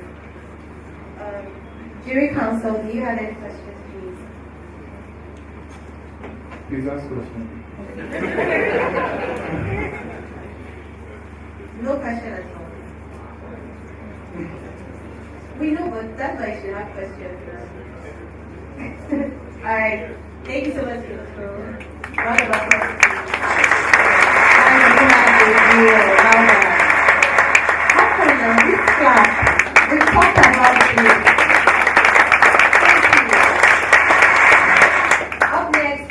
Investors Masterclass. Team Investors Masterclass, please come on stage. Be sure the presenter is working, we're comfortable with it. Investors Masterclass is a free interactive online course on stock market investing accessible via mobile phones and laptop, with short practical lessons curated around Nigerian equities market that walk a novice investor through the basics of stock market investing, the practical steps of buying your first shares, and how to earn money on the stock market. Thank you so much. Symbols of like 3 minutes. Your time starts now. Good morning, everyone. So I'm going to pivot a bit. I'm going to tell you a personal story. In 2008, I bought my first shares, Zenith Bank, 38 Naira per share, 1,000 units on public offer. In less than a year, I saw those shares dwindle down to about 12 Naira. Now, I wasn't alone when this happened. This was the market crash of 2008. 102 million other millennials witnessed this, either directly or through their parents. 10 years later, however, in 2018, I put a bulk of my own personal savings back into the stock market. The question is, What was the difference between that skeptic who walked away from the market in 2008 and the person in 2018 who was willing to invest in the market? It was a matter of education and perception. So, I began a personal campaign on social media to interact with millennials, and I discovered that the most recurrent issue that they had was that they just didn't understand the market. They didn't understand things like market cycles, they didn't understand things like capital appreciation. And this was some of the feedback that I got from millennials. People asking questions as basic as, how do I buy shares? Now, this was confirmed. I did further research and I discovered that Business Day had done some research and they realized that 27% of people said they had insufficient knowledge about the market, and 55% of millennials said they lack funds. A lot of these millennials don't know that you can buy shares with as little as 10,000 naira. That's the reality. So I came up with a simple solution. Why don't we teach these millennials? And I began to deliver, I created a course content to teach the basics and began to deliver this in person and online via social media. And the response was fabulous. So, following this, I realized that the market was much bigger than something that could be delivered in person. So I realized that it was necessary to take this online. And that's what gave birth to the idea of the Investors Masterclass. A website, right, with a simple business model where we develop a platform, we upload millennial-friendly content online, we promote the content on social media, and we include affiliate links to capital market operators and the NSE.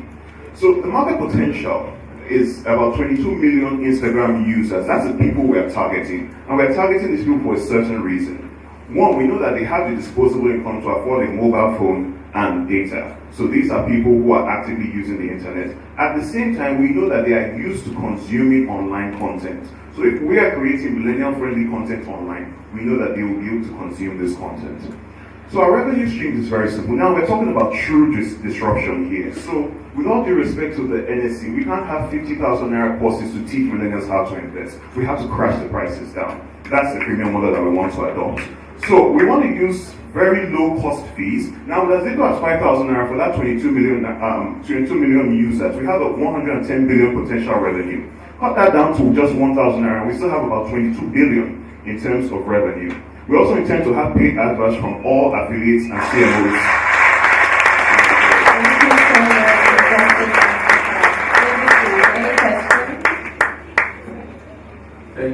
Thank you. Thank you, Mr. Masterclass, for that interesting pitch.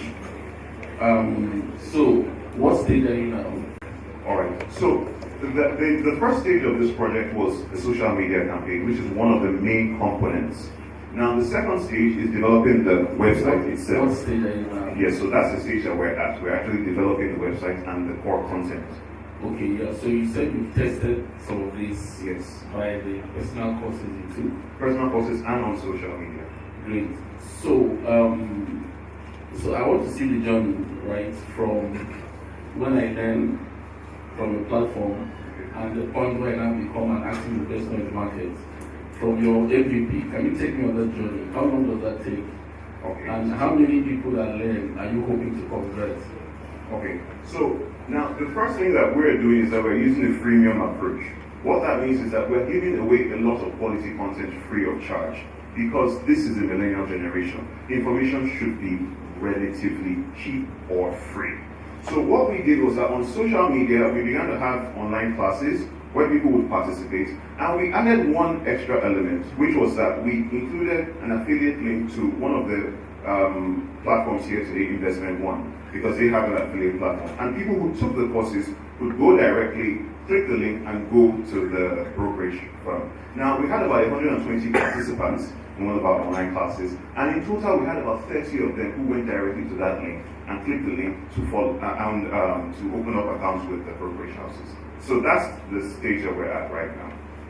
Thank you. All right, thank you. Let me just say thank you for providing this short course to learning. But my concern is really around the products. Okay, so today the exchange is a multi-asset stock exchange. So it's not just equities that exchange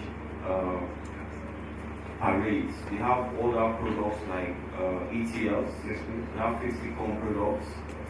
So in making money, coming back again to your business model, okay, so how do you plan to retain all these investors, given the fact that your team, I can't seem to see the credibility. The exchange has X-Academy, which is an online, which is our knowledge platform, and we do provide online trading courses as well. So I'm saying you're going to compete with us, so to speak. But I can't see, I still can't see the strength to be able to, for you to be able to sustain the PowerPoint. You can call the costs, but in terms of the relevance of the courses and the credibility to offer those courses, what are your plans? Yes, thank you very much. So in our ask, our primary ask is the relationship with the NSE, because the NSE gives that credibility. Now, remember, the content that we are putting out is very basic content. Because like I said, most of the feedback that we are getting from millennials are very simple things. Things as simple as, how do I claim dividends? How do I claim shares that my parents bought so number of years ago? So this isn't exactly very technical things, as it were. So in terms of the core technical content, now we have in mind to have affiliation with capital market operators and finance experts who can come online and talk about the core practical content. But in terms of the basic content, we already have that information. Like I said, we have created this course content and we've delivered it in person. So we have a 3-man team. I'm personally the content developer because I've had extensive experience trading in the stock market.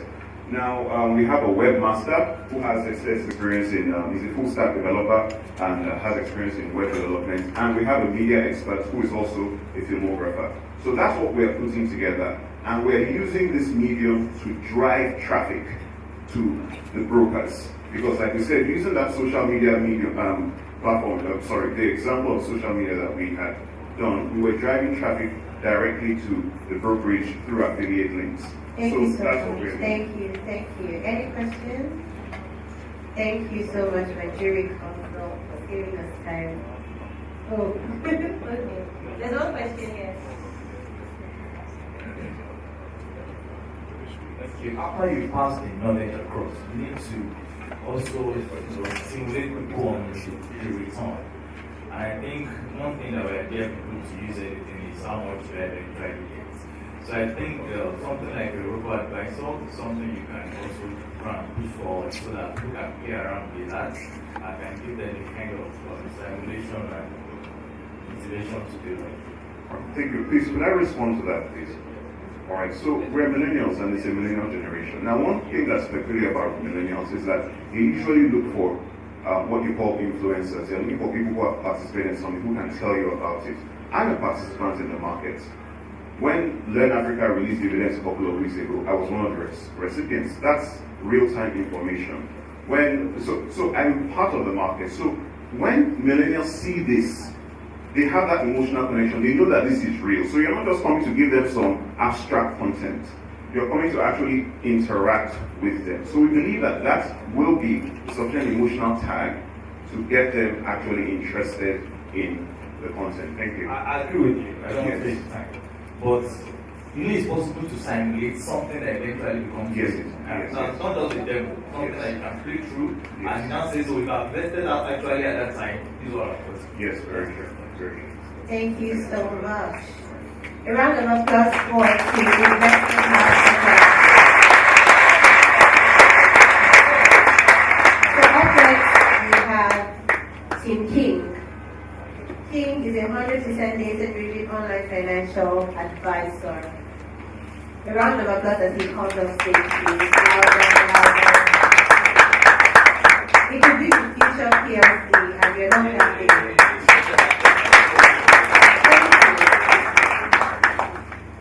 Okay, Team King, your time starts now. Alright, so first off, show of hands, how many people in here don't have or own cell phone? That's what I thought. And if you're like me, you have a cell phone, but you don't really know how it works. And frankly, you don't care. Because you went out and you bought a cell phone because you wanted to be able to communicate. And you followed a simple set of predefined instructions. You set that your new cell phone up and learn how to use it. and then you made your first call, and the rest is history. What if we could actually bring that same level of utility to investing in the stock market? What if we could just present all the complex technical and financial analysis through a simple interface that anyone can learn, just like you learn how to use a cell phone? My name is Obi, and I'm here to talk to you about King. Basically, millennials are not investing in the stock market, and we have two reasons for it. One is a visibility thing. Basically, there are the capital market is much less visible than other competing, destinations for their money. The second one is a weak digital interface, basically. King is essentially a digital investment experience, starting from the way the market or it communicates with millennials or young investors to onboarding, through account opening, and all the way through the entire actual investing value chain. As a 100% data-driven artificial intelligence, King is the perfect way to start your investing journey. You answer a few simple questions about yourself, you follow simple instructions online, and you set up your portfolio, and you can just go back to your day job and wait for King to let you know when there's something important to do. I'm going to skip all of these. Basically, the intention, our goal is to create 100,000 new CSCS accounts over the next 12 months. And of course, looking at that, we started, but we're still a long way to go. We have a long way to go because we've only managed to create a dozen new accounts as at this point. Basically, King makes money from member monthly subscriptions and royalties from brokerage referrals. We have a 3-man team boasting of 30 years of industry relevant experience.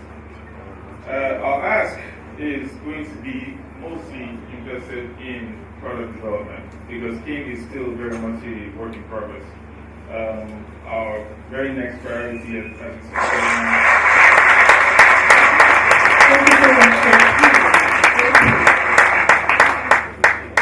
Judges, questions, please.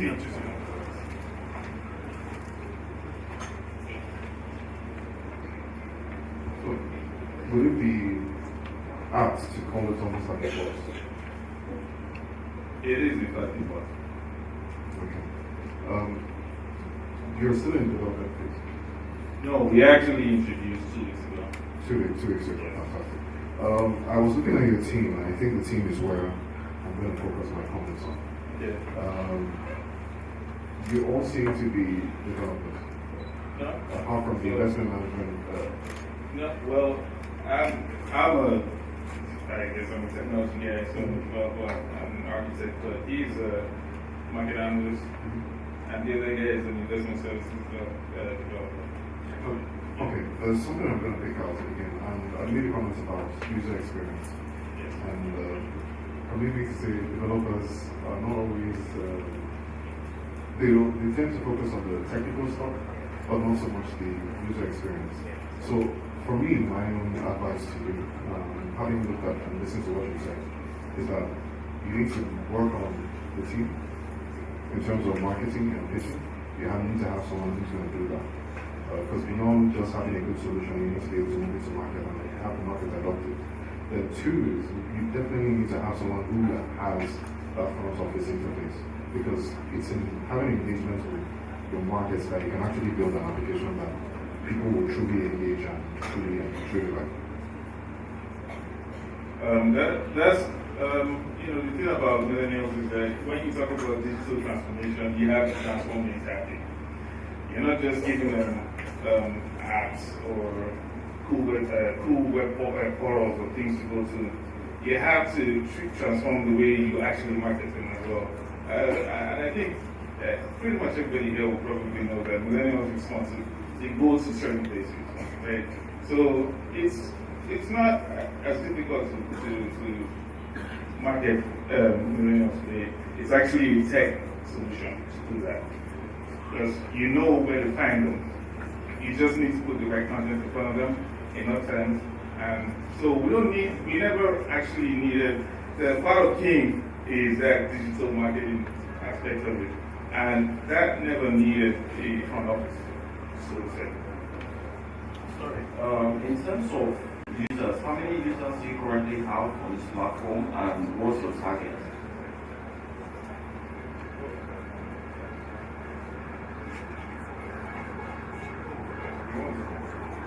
Okay. So we have, in terms of, we have, my apologies, we have a screen here, so we have over 200 daily users of King itself coming into today. Most of them, the way the platform works is that you come in as a trial or a preview user, and after your trial period, you can either pay a subscription or the platform downgrades you to a slightly lower access level than what you have, but it's still free. It's free that you can use it. You can actually invest and continue to do what you're doing if you're doing that. But the truth is, we've created over about a dozen new actual CSS accounts for this today. And we have 20 million turnover across these new accounts that we created through this today. We have 5 I've seen it. So where are the accounts domiciled? I'm assuming that domiciled with the brokers. That's right. So the question again comes back to sustainability and viability of your business. So because once the guys have gone to the brokers, they don't have one-on-one dealings with the brokers. So the royalties you collect, I don't know how, just what the regulator is saying, because it's just something that is going to go off sooner or later. I mean, it's being done now, but you know that the NSE have, the SEC, they are looking at how to regulate the fintech industry. And so I'm assuming that in the long term, your income stream will be challenged. So perhaps you might want to look at it again in terms of how we can sustain the revenue. I mean, I think as we said here, so for the general information and for the good of all, because it seems to be the platform is to attack the business of the brokers. You might start looking at the advertising side of the revenue, build a platform that can accommodate as many people as possible, and rebate it based on the advertisement fees. That might be a more sustainable platform. Yeah, so I can speak to that. You don't want me to actually respond to that? No, I just need to be sure that our jury council has no questions, then you can go ahead. No questions? Okay, you have 1 minute to do that. So that revenue stream is not actually in jeopardy. We are not sharing commissions with brokers. What our approach to this is that we are providing a service to the brokers. We are advertisers in that sense, if you look at it that way. And the brokers pay us for advertising. Actually, there's a whole pitch that we can do around the innovation that we put into the advertising model, the digital marketing model that goes through with this. Because the problem we have right now is that we are saying that brokers are responsible for bringing investors to the market, but they're not doing it because it's expensive. So, at the expenses that you're required, if you're going to go put out an entire marketing campaign just to get people to invest, you need to pay a team of people to do it. And you need to spend a lot of money up front. So our platform just lets you do this without paying the money up front. So it's an advertising platform, and we can talk about that in detail. No, we can't anymore. Bye, guys. Please clap for him. Thank you so much.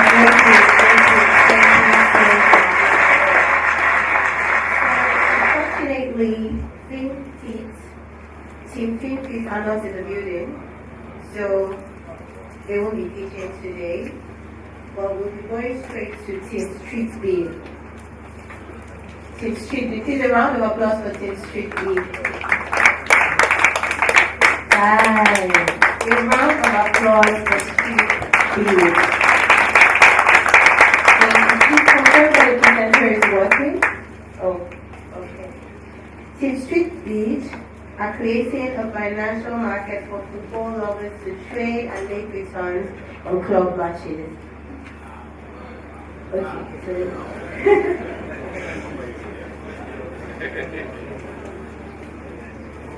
alright, while we wait, 2019 X-Kathon. I'm so excited that you guys remembered. 2019 X-Kathon. Making a difference in capital markets. Please take pictures, post on social media, pay attention to our participants. These guys are not joking, and I feel like somebody here is going to become a PLC sometime in the future. I want to be able to say I met these guys when we were still pitching. So take pictures, take notes of their faces, post, talk about it. Unfortunately, we don't have a hashtag, but you can find us on NSE Nigeria and follow us on social media. Oh, then sorry, we have a hashtag. Hashtag X-Kathon, yes. So if you tweet, if you post, please use the hashtag X-Kathon. X-K-A-T-H-O-N. There are millennials in the building, Abby. Millennials! No, say here, like, represent. Millennials! Thank you. No, you have to respond. There are times where we like to show ourselves. That's how we do. So please, I'm trusting that with the number of millennials we have in this room, we should be seeing some tweets, some posts. Please tag us, NSE Nigeria, and we'll repost and share where necessary. Are we ready for that page team street speed? Alright, perfect. Your time starts now. Good afternoon. Monetize passion, not addiction. Problems, millennials and equities, too technical, high financial entry, lack of confidence in the system. In sport betting, get rich quick mentality, no financial education, immoral and addictive. Our solution is an online financial platform that provides football lovers the opportunity to trade on football clubs and make money, gain financial knowledge. It eliminates odds and betting for trading and units. The market opportunity is valued at $2 billion a year. We are looking at 2% online target market, which is valued at $40 million. And by 2023, the internet growth rate will grow by 3%. Our attraction. We launched our MVP in January 2019. We have over 1,000 sign-ups. Over 4,000 club units have been traded on our platform. And over 350 active users. And we've made over 300,000 in both customer payments and deposits. Our business model is through asset management and also through advertisement of data. Our team composed of 3. I am the head of product and also the trainer of street lead. We have a developer who has 7 years experience in software development and also a digital marketer who has 3 years experience in digital marketing. Our short-term goal is to expand our products and market into the early users in Nigeria. Our mid-term goal is to fight for market share and also look into the African market expansion. We asked for $250,000 in seed fund equity, partnership with the NSE and investment firms to bring trust onto the platform. Our use of funds will go into product improvement, website and mobile app, and also for customer acquisition, marketing efforts, and also to drive revenue. Thank you.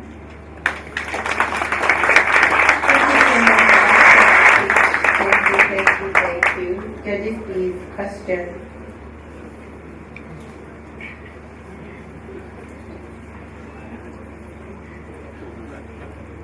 Our judges don't have questions. Judges have. Just want to look again at the market size.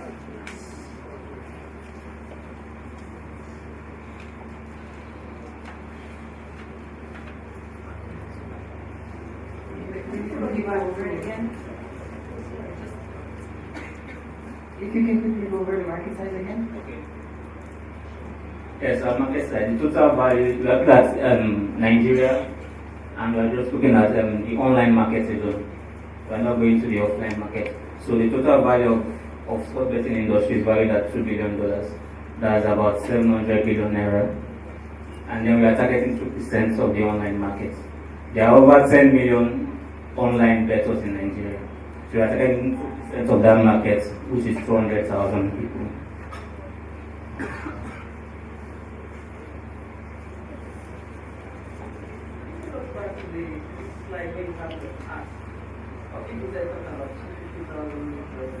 Yes. So equity, listed equity or company equity, what do you mean? No, equity in terms of in companies. Equity in companies. So what exactly would be the use of that? How would you utilize that?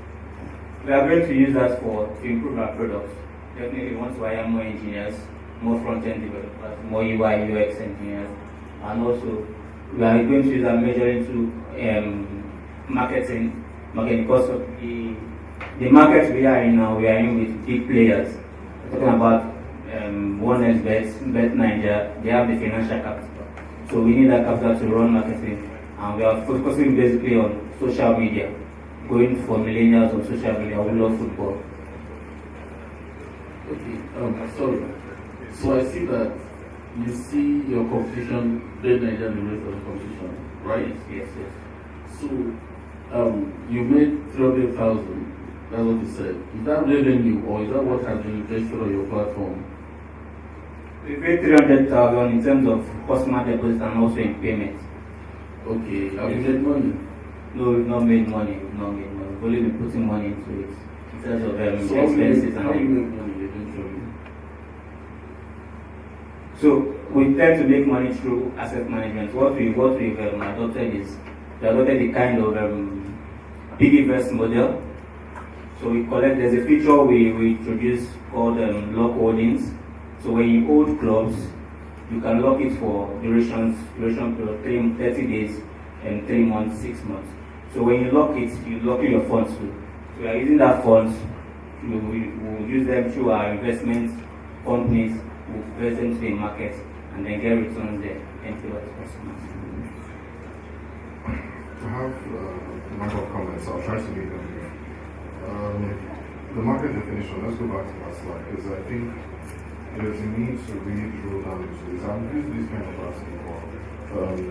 I have a securities trading background, and before I started trading, what I started doing was I was going on dummy applications that traded moving stocks. That is, I'll make a bet on this movie and see whether it's going to succeed or not. And that's how I learned how to trade. So you're trying to say, okay, this is the football loving market size versus the people that are invested in trading, not trading the matches, right? I mean, it still makes sense. It sounds like betting, sports betting, somewhat. It's some kind of just an iteration of it, right? Because I'm still trying to understand how this leads to finance, per se. Because if it's supposed to help you learn how to invest and bring millennials into the finance space, I'm not necessarily seeing that connect. Quite alright, to help you understand how to make it better and place it better and execute. But in terms of your market definition, I'm not sure your 200,000 is actually, I think it's a little too generous actually, if you ask me. I'm just giving you my opinion. Then how are you going to make money? I still need to drill down. What exactly is the definition of your income? How we are going to make money? Yes. Like I said earlier, when we collect funds, because we don't use odds. We don't use odds, we use units. So you can, the limited units you can lock on a platform can be 500 units of maybe Barcelona at a certain price. So maybe you are locking it for 30 days. Now you are locking that fund for 30 days. You are going to use the funds, put back into the market, any investment, maybe equities or whatever investment. So at the end of that 30 days, whatever your return, because the fixed returns on that 30 days, and whatever your club trades at the market, they are putting the fixed returns on that price. So whatever we made from the market, from the other investment, the difference, so that's how we make it. I think that model needs a little more definition, if you ask me. If I'm on this side of the fight, and I'm trying to understand it, then there's maybe a little bit of challenge. Alright, let me just advise. I think it's important for you to also include an asset manager as part of your team, so that you do not have undue or unrealistic expectations in terms of the returns of the money you're going to collect.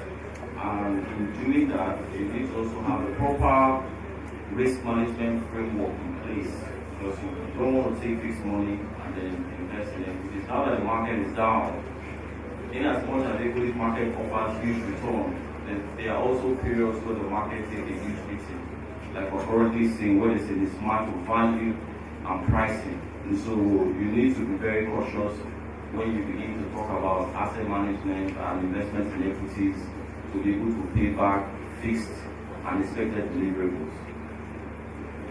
Thank you so much, judges. Thank you so much. Jury counsel question? Please. Thank you. Hi, yes. So I'm still a bit confused. So for example, in Barcelona, are we buying shares in Barcelona, or are we buying shares in the odds that Barcelona might win a match or something? Is it okay? Can you just walk me, if I was a customer just trying to use your platform, can you just walk me through the process? No, you are not buying shares in Barcelona, because we understand that there are some clubs, there are some football clubs that are publicly listed. But on our platform, you are not buying. You are just part of the entertainment. So what that does is that the Barcelona on our platform, or the clubs on our platform, only reflects the matches they play. So whatever outcomes on our platform brings on our platform the percentage increase which the market revolves around. Okay, I'm sure you can make a later to discuss this business further. A round of applause for Street Group.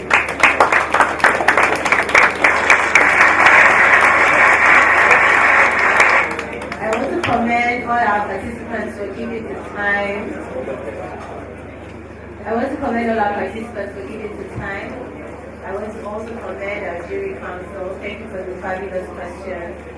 And our judges for giving the time as well. Please, a round of applause for each and every one of us. Very loud. This clap is for you. Thank you.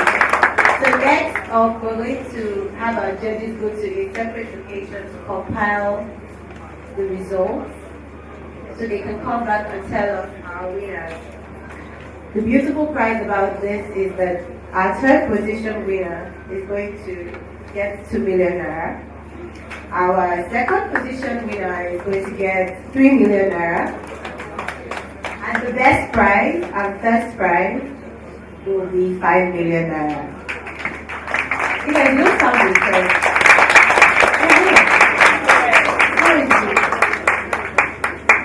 It's important to state that 25% of this amount will be given to them in cash, and then 75% will be presented in terms of support services, acceleration with 6 stars, and so much more. Please, a round of applause for our judges to compile this information. So how many of you put your information in an envelope today? Like, somebody went around with an envelope and you put something inside. Paper, yeah. Did you pick? Okay. So the reason why we did that was because we're going to have a raffle. Are we aware of the raffle? If you're a staff, it does not apply to you. I just thought you should know. If you're part of the team that planned this, including me, we're not going to be part of this raffle. What? Okay, before we talk about if you're a sponsor, no, you can't participate. Participants, I don't know, can participants participate? Oh, okay. What if you're a participant that comes first? You still win the raffle? No, the participation is different. There's participants as in 5 million naira participation. That's interesting. I will invite Bruce first to speak about, before we go ahead and before I talk about the raffle, I'd like to invite Bruce to speak on FinTech Foundation course. Please, a round of applause as Bruce comes on stage. Mr. Bruce, thank you. Guys, clap. I don't want to have to begin in the same clap, guys. Please, a round of applause for Mr. Bruce as he comes on stage. Thank you. Thank you very much, guys. I think, I don't know if it's a matter of tension. That's why we're not talking enough for a while. But anyways, we're going to talk about our FinTech Foundation course. So at the Innovation Hub, we run a FinTech Foundation course and a FinTech Masterclass. We discovered that in the marketplace, the capital market hasn't had enough of FinTech penetration. And it's just because FinTechs don't understand the dynamics and the intricacies of capital markets. We can say some of the reasons are probably the capital market is not as open as the banking sector, and a host of other reasons. What we're trying to do is to actually spearhead the entrance of fintechs into the capital market by giving them access to capital market infrastructure, by giving them know-how, and as well letting the investing populace understand how the market works from a fintech point of view. Today, it's so easy to pull up the bank app. Attention please. The fire alarm you just heard is from 13th floor and has been investigated. Kindly continue your normal activities. Thank you. Sorry about that. That's one of our safety procedures we're going to be doing. Okay, so if you want to do a transfer, what have you, it's easy to pull up your bank app and off the fly you do it. But in the capital market space, we know that it takes a lot of decision making to even invest, right? And then access, even coming on board is one of the challenge, one hell of a challenge. So what we're trying to do at the Innovation Hub is to demystify all the touch points from the beginning of your experience to the end of that experience and make it seamless, such that in a couple of months' time you can easily pull up your phone and say, let's run this trading at this price. Okay, from market fundamentals, if I buy it, maybe in 3 months' time I can sell and I can make some money. It's like that. Easy for you to just do it, and you press buy. And you got the first bank shares, and it's in your wallet. We want to make investing personalized. These are many other sort of ideas around making the capital market more open and friendly. Is what the FinTech course is teaching. We are drawing paradigms from global markets into our local context. And so we started this FinTech course last year, and we had the likes of lawyers, bankers as well, tech developers coming, and it was mind-blowing. A lot of them still come to the Innovation Hub for consultations and discussions. We are opening this course out, and what you have there displayed is we want to make this course democratized online. So if you can go on that URL, you can actually pre-order so that by the time we come online, you have a 10% discount.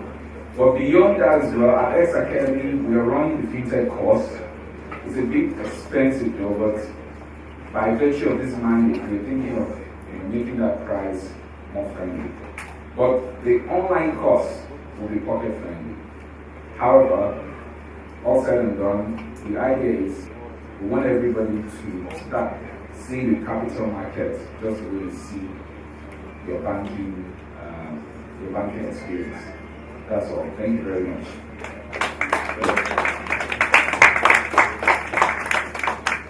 It happens that I'm co-emceeing this event with Blessing, and without further ado, we planned that we are going to do the raffles, and we have a raffle box here.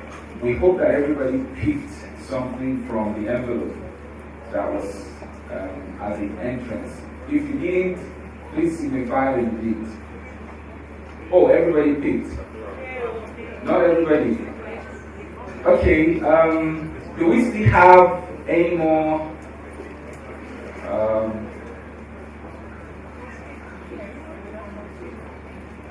Okay, I think the number, it was a finite number of 200. So some people must have picked, or they picked everything. But let me cross-check, and then if I validate the numbers, what we could do is we could, alright. Please, yes, there are people who haven't picked. Kindly let the brown bag go around. Exchange staff are excluded from this raffle. Brokers are excluded from this raffle. Yes, the reason is because the raffle wins are tied to the capital market. So you don't want to give yourself what you already have. I don't know if that makes sense. Yes. So the idea, because we want to get people who are outside the capital market into the capital market. So pardon us for that. So brokers are excluded, exchange staff are excluded, participants can participate, students amongst us, yes. Our sponsors as well, who are part of the capital market, are excluded, and every other person is included apart from these folks. Thank you very much. Please, can we have the brown bag circulated? Hello? Do we still have any more? Please, some people haven't picked. Yeah. Okay, they are staff. Fantastic. Okay. Lesson, do you want to take the raffle? Okay, I will pick it. So, yes, I think you take the raffle. Thank you very much. Okay, so the prizes for this raffle are one, actually two. Two FinTech Foundation courses worth 35 each. We get one FinTech course each. So we have two FinTech courses that are giving away, right? And then we have two winners who will win 50K investment cash. You guys don't sound excited. No, please be happy for other people. One day you'll be in a place where they will not going to pay because you have paid. So be excited for them. So to help present the winners of the FinTech Foundation courses, there's like one course each. I would like to invite Mr. Sam Data, the Nigerian of the NSE, to please come.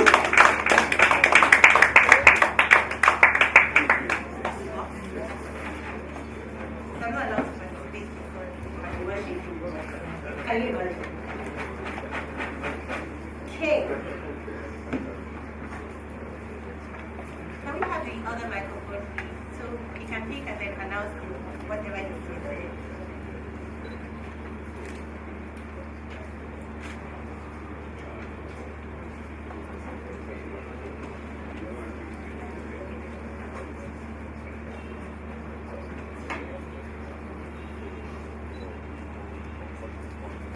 The number here is 253.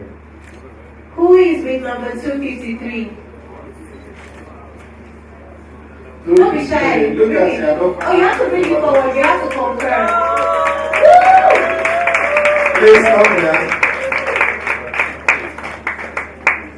You need to be more excited about this meeting.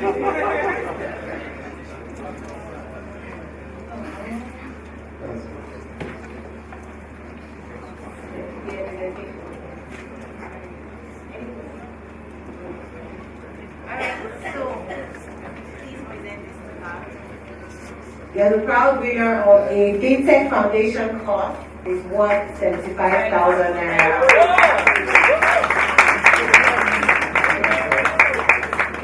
So the Joanne will read out the contents of the letter, and then we'll take pictures.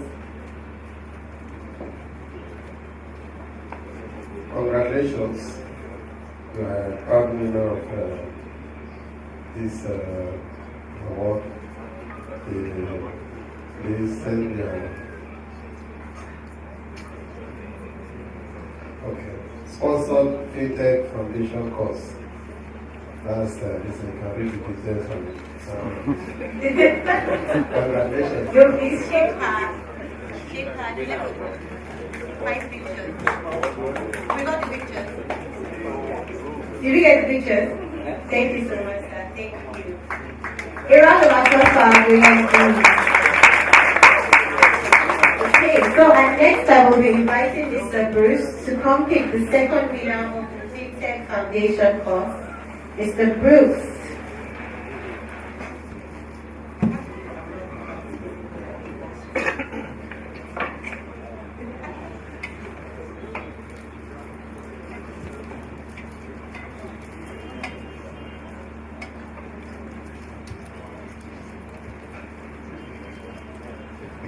Alright, for full disclosure, I just picked at random. I don't know. Or should I pick again? Okay. Alright, so we are very transparent there.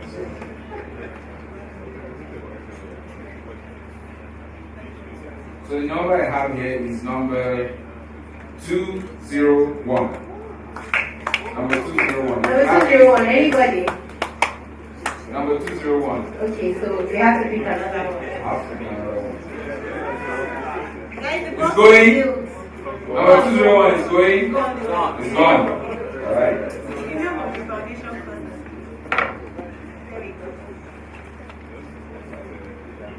Second one.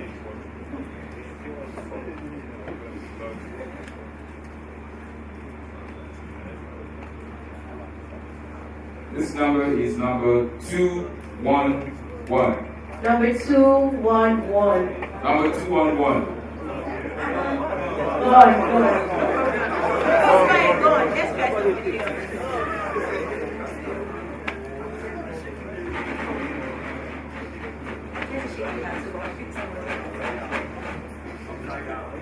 I should tell you outside.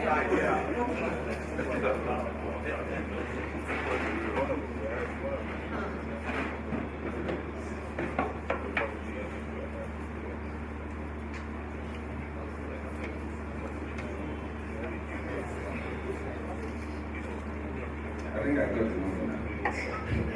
The number here is number 153. Number 153. 153. You must be here. It's not here. Oh, broker. Good.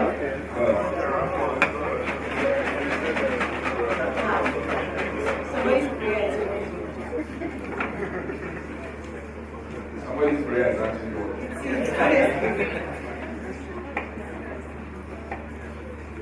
You must get this number. Okay. The number I have is number 122. Number 122. Fantastic. Are you sure it's 122 or 155? You have it. It's not upside down. Please, a round of applause for it's a prayer one. Congress. Can we have it's 120. Alright. So send somebody to come and collect it. Yes. And that's the job. And the floor, each floor. Let them you want to. Wow. I'm not ready to present this. I'm not ready to present this gift. Anyways, the gift you want is a 50,000 naira investment capital with investment one security. So we'd like to call on the investment one securities representative to come present this gift. So we have investment one securities here as one of our partners, and this money will be invested. Yeah, so congratulations by the way. So let me invite Stafagui to present this gift on behalf of the investment. I just think straight in the picture.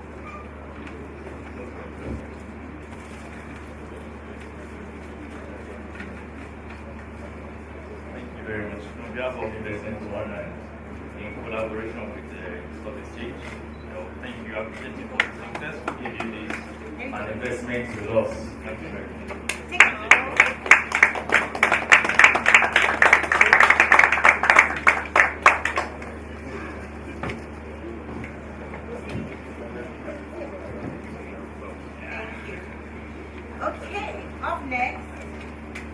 Up next, I have to call you back again. Sorry. I have to call you back again. You'll be picking our next raffle winner. A round of applause, please. A round of applause, please.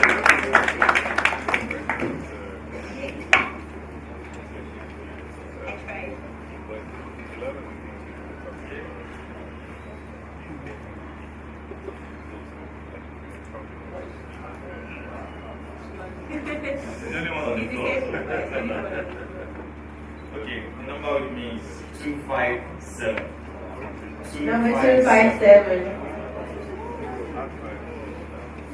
Nobody? Where?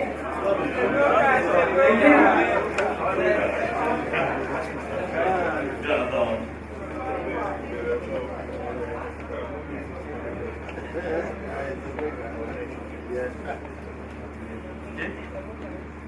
Number 164. Number 164. 164. Guys, stop praying now. Guys, stop praying now.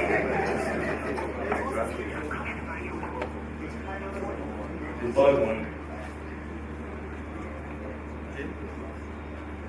Number 159.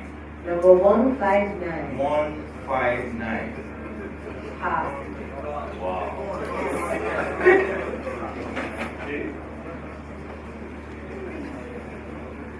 Fourth one.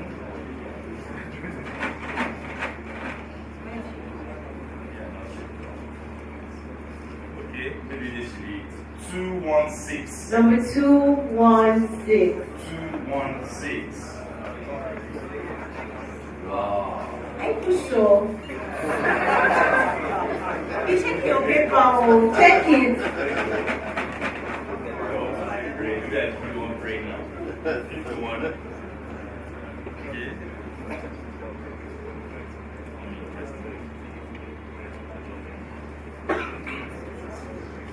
Number 286. Number 286.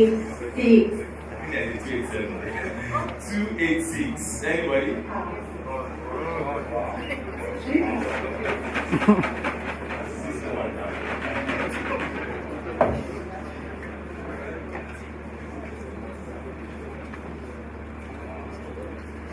Okay, now the sixth one. Please, you look at your paper. You like your paper, turn it upside down, just look at it. Number 208. Number 20. Finally! You got it? Number 208. Are you sure? 208. Are you there? Oh, congratulations.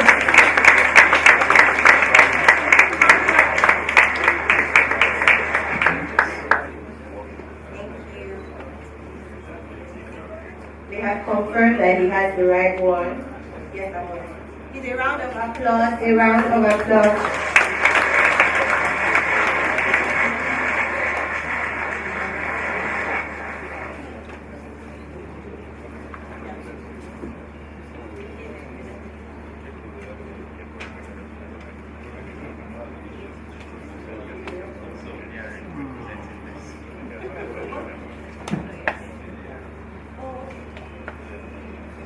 So this, we realize, is a 50,000 naira investment capital with ARM Securities. Our ARM representative will be presenting this to you. Thank you. Congratulations. On behalf of the ARM, I'd like to present this to you.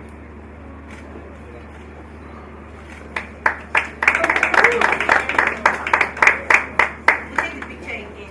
It is in the envelope. Writing is important.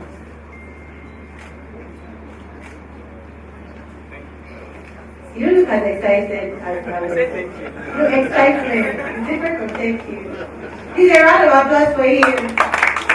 Yay, our judges are back. So we have the winner. We just don't know who the winner is yet. They look really excited. Guys, we have a winner. You're not excited. We have a 5 million naira owner right now in our list. I don't understand. Why are we not excited? Is this tension? Millionaires are sitting beside us and we're not excited. Please, a round of applause for the future millionaires. Participants, this session, you're not laughing. The winner could be you. We're super excited and we're about to make the final pick for our raffle winner.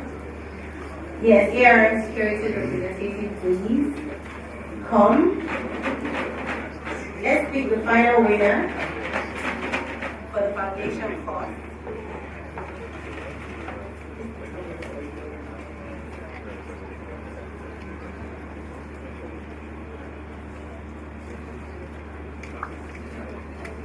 Number 177. Number 177. Okay, gone.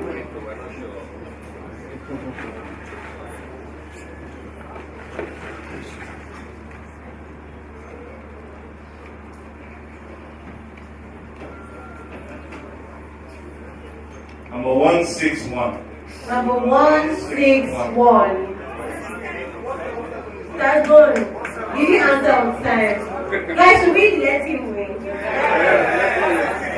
If he should win, say aye. If he should not win, say yay. The answer is please come forward, bring your proof. It's 177 or not 171? 177?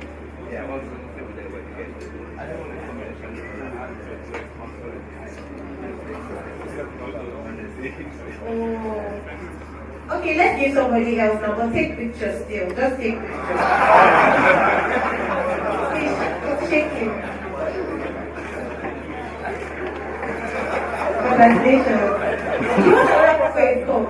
Mr. Bruce, please come. Sir, please, just do it. Let's do a group picture. It's not taking anything. I will explain, just calm down. Group picture, just take a picture with him. Maybe we'll do it. Just take it.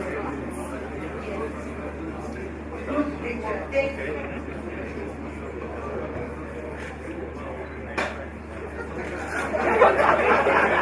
A round of applause, that's an award.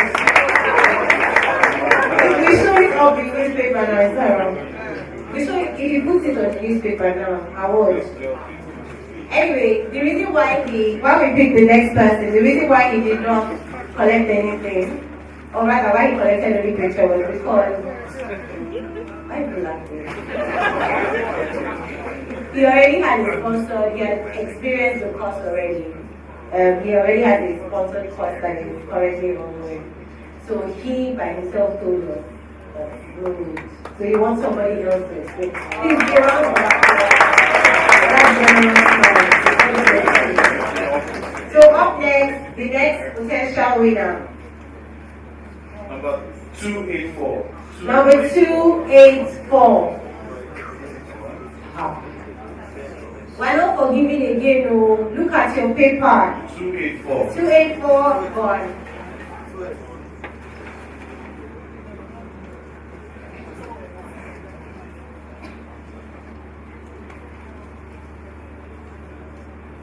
Number 272. 272. Is that you? Oh, it's not her. What's happening?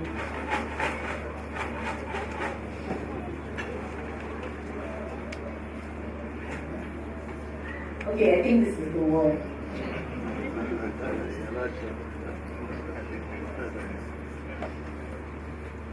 Number 237. 237. 237. Ah. Guys, this is like the 10th one we are picking. Look at your paper.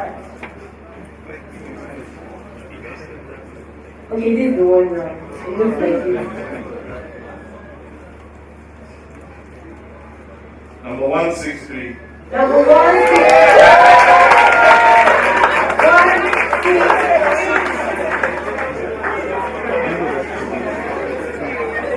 I like your excitement. Thank you so much. Congratulations. 163. you guys 163.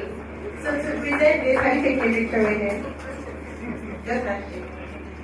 To present this, we'll be inviting Mr. Bruce to present the foundation for it. Good?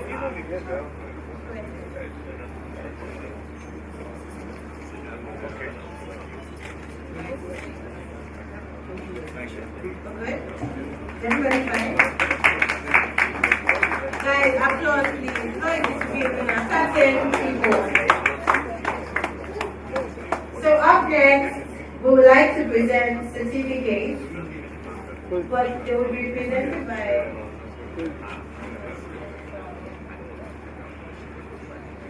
so I don't know.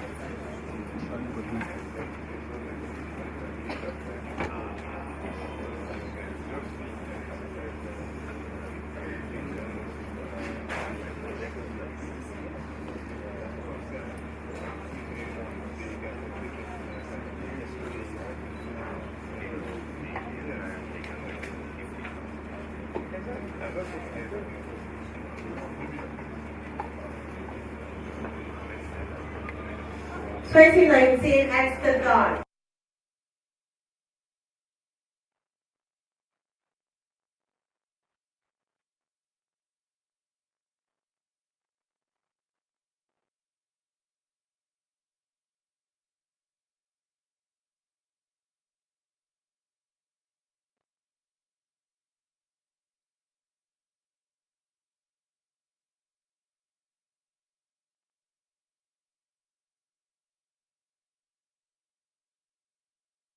One of our judges to come up and not really come up, actually from the comfort of your seat, give feedback, general feedback on the presentations and everything that has happened here today, so that our participants can go back better than they pitched, right? Guys, are you excited about this? You're going to get feedback. Yeah. So who will be taking it? Alexia? Alright, round of applause for Alexia, please.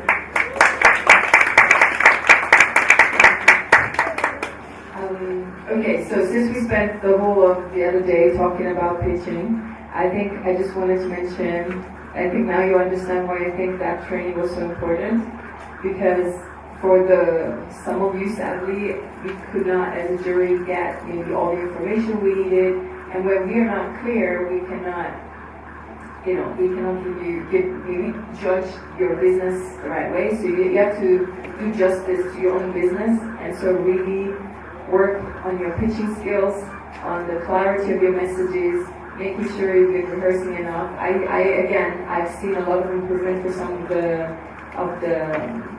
entrepreneurs pitching, so congratulations. I think keep it up. I think the other thing I would want to say is that I've been to so many pitching events, and I've been on the jury side of many events. I can tell you the conversations that happen in these rooms are very tough conversations. And we definitely value every single one of you for the courage you had to come up on stage. And I think for the audience, you understand the kind of courage it takes to come up and pitch.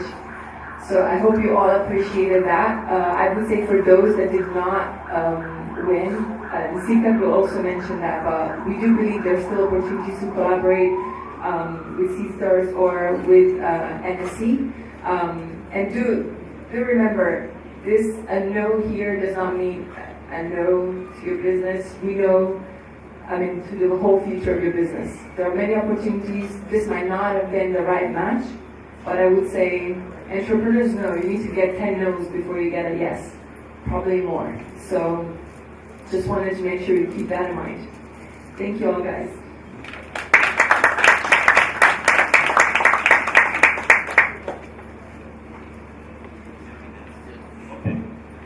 Let me just say congratulations to all the participants. Like the CEO said earlier, we believe that you all are winners and you have done a very great, you put on a very great show. But in terms of the competition itself, it's very important to be very precise.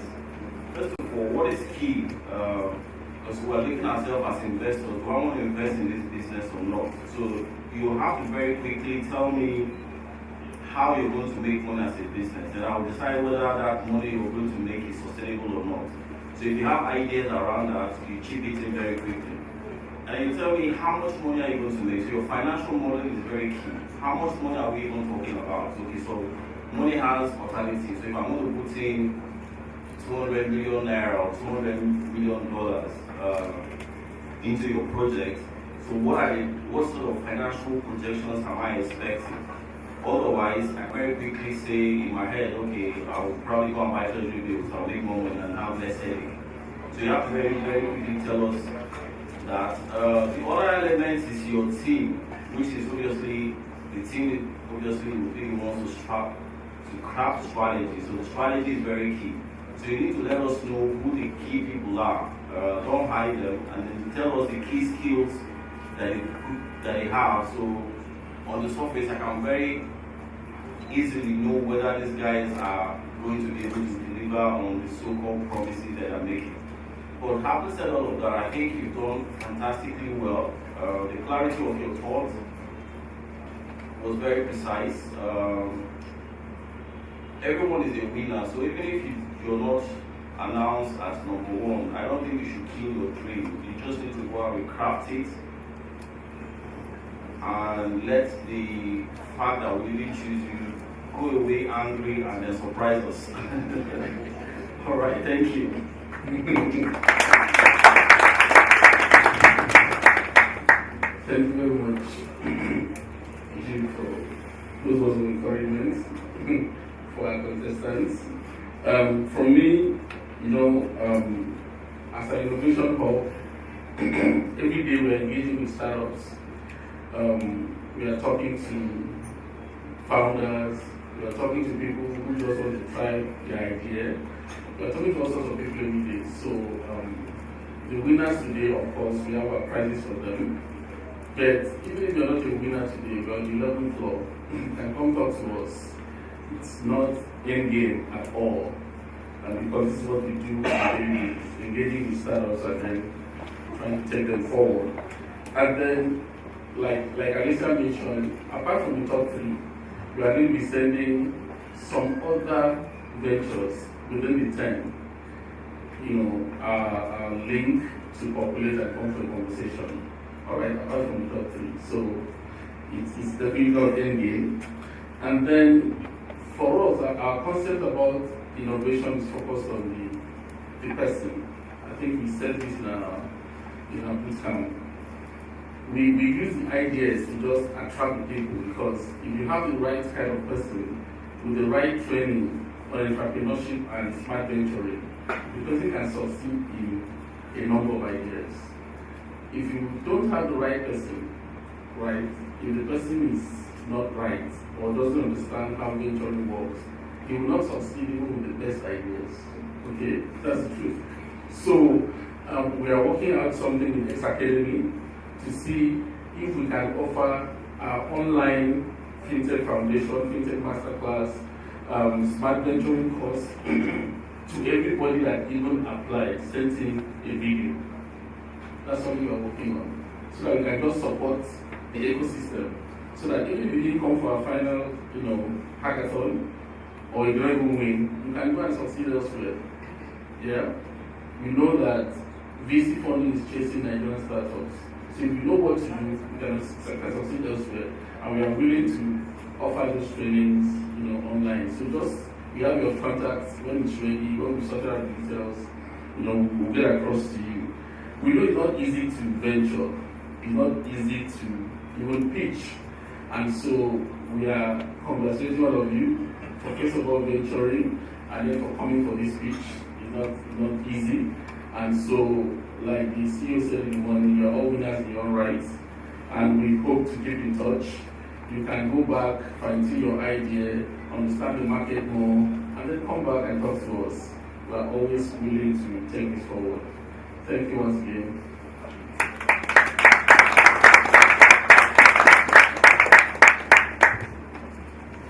On my part, I would like to start by congratulating the NSE for this initiative. It's not enough to just be a regulator in the market.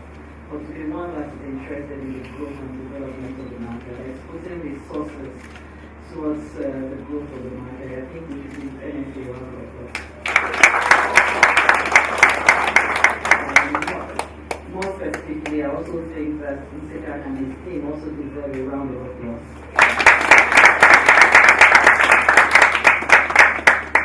In the few hours that we've been here, I've seen that we've not just had a few people talk to us, we've seen you exhibit a number of skills. We've seen you show potentials for engineering some development in our market. Outside the fact that you were able to speak substantially about the capital market, I also saw that you exhibited public speaking skills. And so there are some innate skills that you possess that probably hadn't practiced before now, but because of the competition, you've been able to hone those skills, and that's very good for all of you who participated in this activity.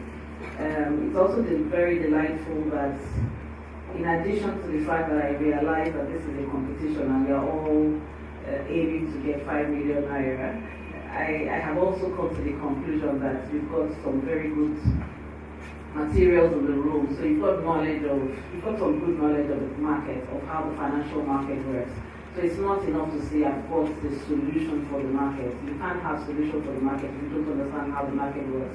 So it's very delightful that I am particularly in this room to see that if you people are taking interest in the market, it could just be because you want to sell your solution, but for me, it is enlightenment of the young generation. I see some people of my generation, I think, but we're trying to pitch for the young ones to come into the market, and I think there's a lot of room, more room indeed for the younger ones to come into the market, because it's a very long-term market. It's a long-term market.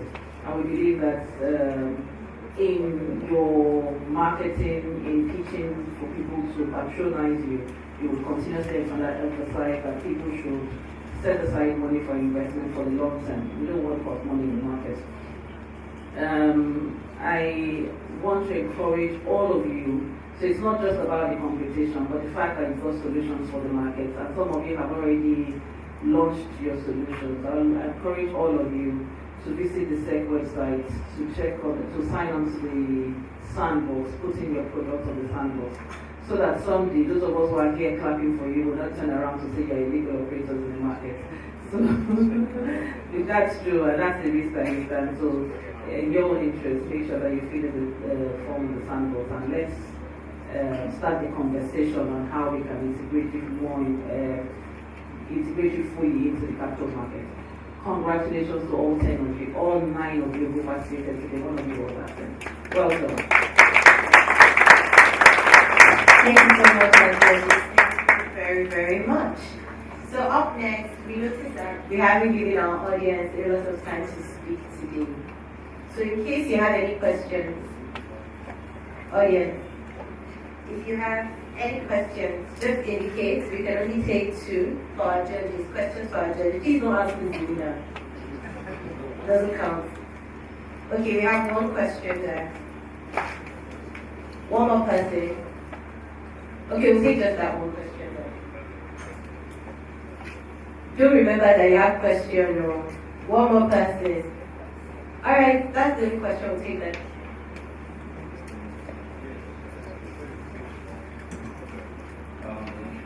That's me. Thank you for this opportunity. I just wanted to ask, innovation. So I believe there are several gaps, several insights that we might have still from where you are sitting, and that might not be very apparent to us that are here. So how do we get those information that assist? We might have technical knowledge of implementing solutions, or how do we know what to implement that you need? All right. So you want to come to 11th floor so that we can have a conversation. We can open up about the pain points in the market. First of all, help you understand the market. Like you said, we can't solve a problem we don't understand. And following from that conversation, you see the pain points. You even see some of the things you are doing, some of the directions you are thinking of in terms of taking the market forward. around the fourth industrial revolution, and that could give you ideas, that could give you precursors to the kind of things we want to focus on and to bring to us to work together on. So I would like to close to the people. Thank you. Thank you so much. Anyone else wants to answer this question? I guess the way to look at it, the financial markets around the globe is streamlined in certain ways. Emerging markets, frontier markets, obviously are still far from advanced markets. So if you look at advanced markets and see how they are formed, it will give you an idea as to how the frontier markets, Nigeria for instance, will ultimately form. And so you can very easily identify those gaps and you can begin, which is essentially what the fintechs are doing with the banking system. And so the operators and the market players, they say you cannot disrupt yourself because you have built systems and processes that have cost you time and money. So typically you want to protect that. And so it's people like you that are outside that understand, so you have to spend a lot of time. So it's important for you to go to X-Academy and spend a lot of time there if you really want to innovate. Okay? When you spend a lot of time there, you will understand definitely how financial markets work and how our own markets working. You can just see the gaps very easily. So it's very, very easy for you to be able to innovate to close those gaps. Thank you very much. A round of applause, please. Okay, so I have a question for you. I know we're here to raise money in a sense, but if you had the opportunity, which do you think is more important, money or access? No, raise up your hand. You answer the question, and then we will now have the conversation. You tell me why you think whatever your option is the more important one. Just two people. Okay.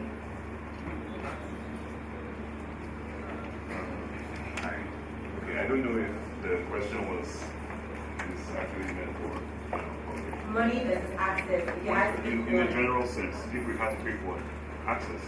Why?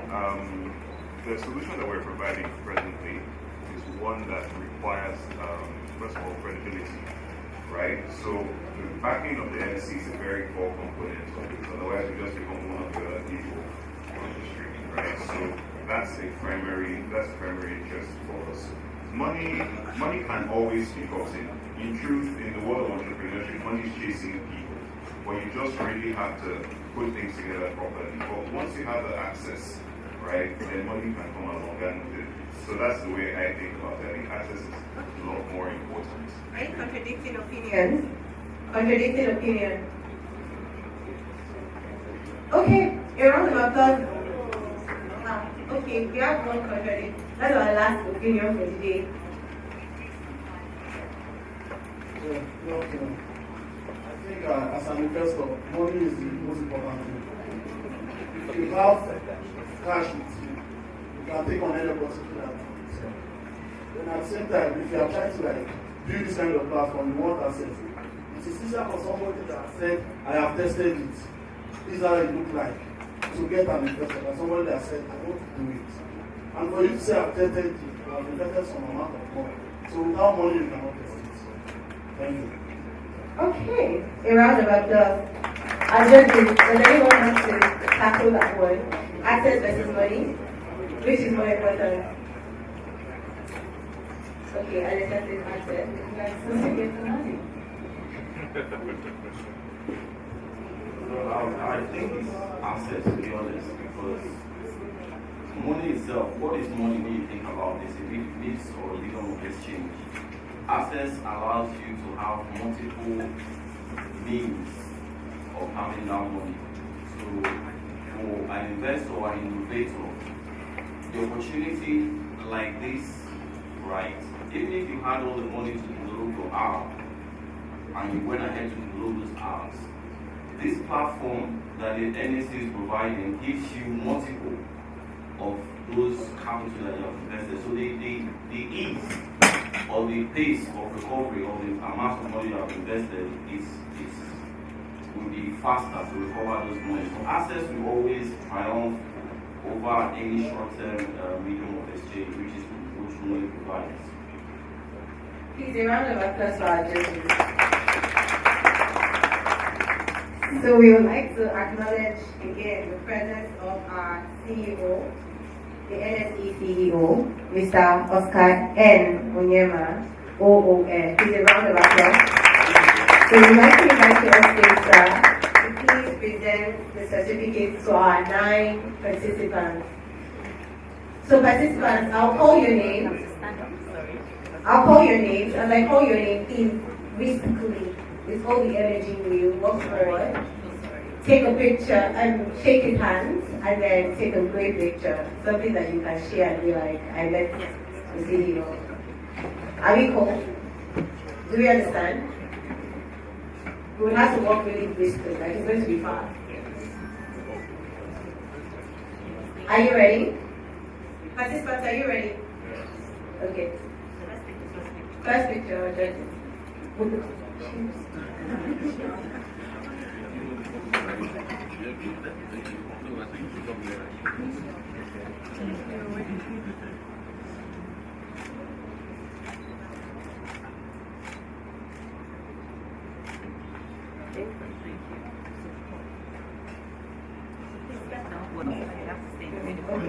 So Team Echo Trade, please come up. Step forward, please. Team Echo Trade. You have to walk really briskly. As Echo Trade comes up, Team Ricky, please get ready. You can stand up and even come to the side, my side. So we're quick. Team Ricky, please come this way.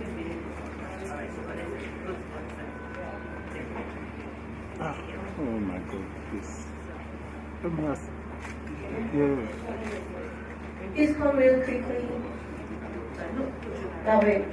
So the plan is, participants, please look at me. You come in this way, you go out that way. Right? Come. Team Ricky, please. Team Coinja, get ready. Please come up. Team Coinja, please come. Team Nigerian Land, follow, please. Team Coinja. Thank you. Real quickly, real quickly. Team Nigeria Land, please wait by this corner. Fantasy Stock Exchange. Team Fantasy Stock Exchange, please come. Real quickly, please. Team Pro.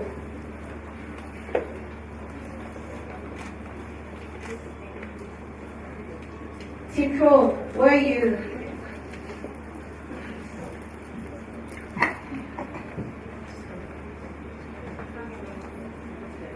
Team Investors Masterclass.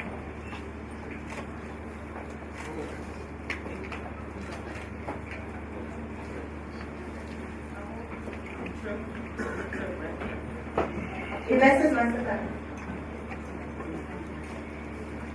Team King, please. Step forward. Step forward, step forward. Investors Masterclass, your picture. Team King. Team Street Speed.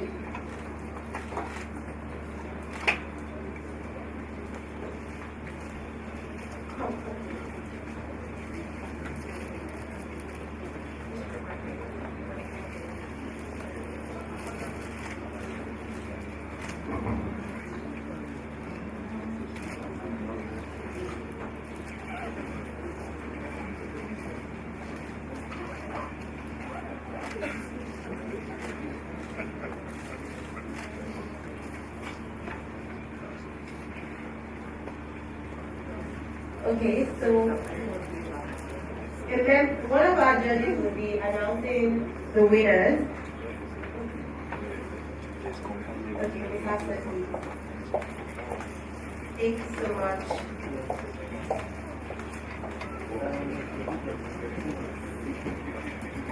I guess this is what we've been waiting for. Okay, so on behalf of the NSE, announce winners of the 2019 X-Kathon. The third position goes to Team Investors Masterclass.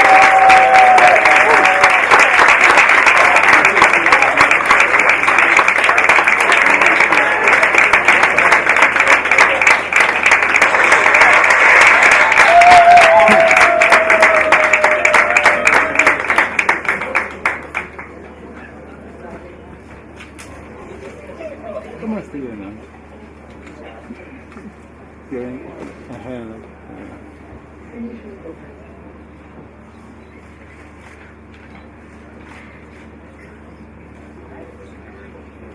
Please share them out.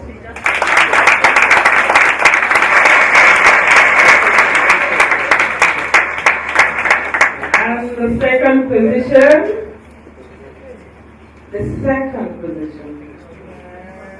Are we ready? Yes. Team Truth.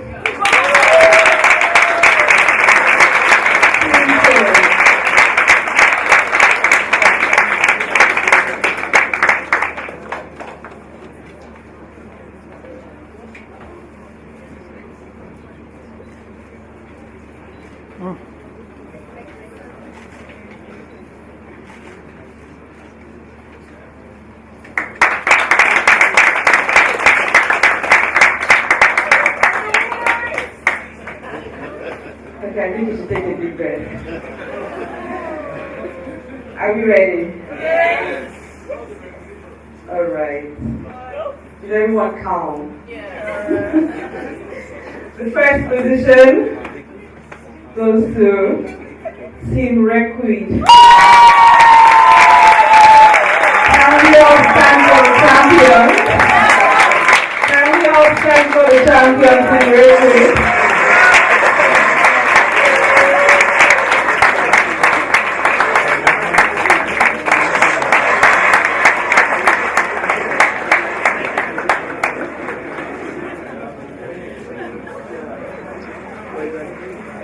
We would like all to please come on stage and join the picture. All the winners, please, real quickly. Time is up.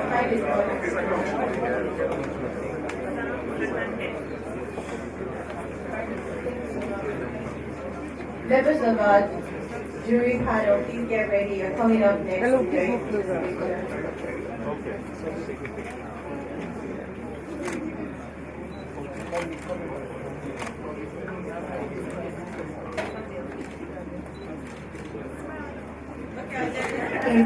Our judges, please join them on stage. You'll find your way, I'm sure. Just start, you know what, it'll take us here. We'll find ways. Go closer.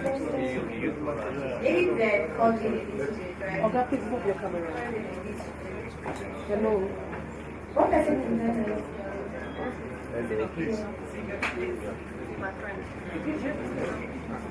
Other members, other finalists, please get ready. Our 9 finalists, please get ready to come on stage and join in this picture.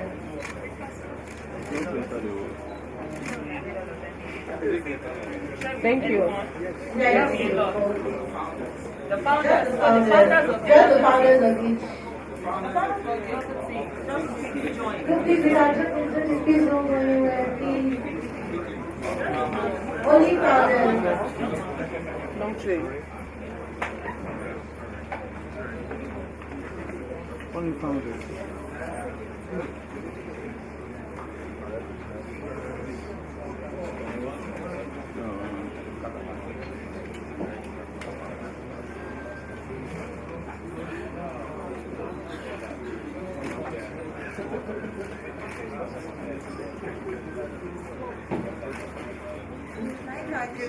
So to get ready, our jury councils get ready and join in this picture. Please look like that. 9 founders and the jury council. Yeah, we don't have to stay. I think we can end. There's a space here.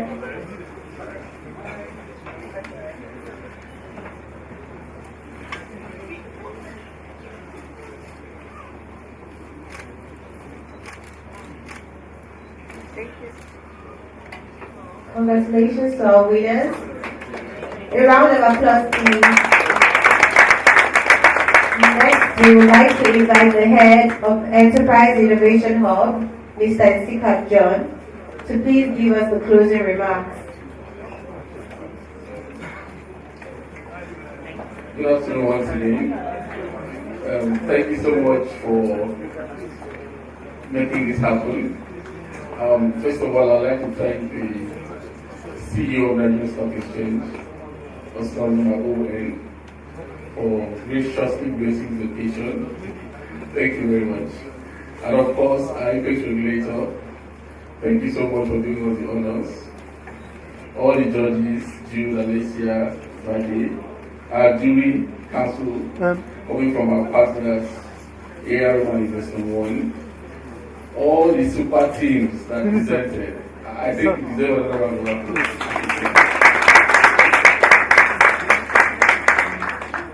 Corporate Com, NSE team, all our friends and partners, and of course, Blessing Aben. Please, can you clap for her? This is just the beginning for us, and we are going to be doing this as a year event. So we look forward to all of the things that can happen in our market through your participation. Thank you and God bless.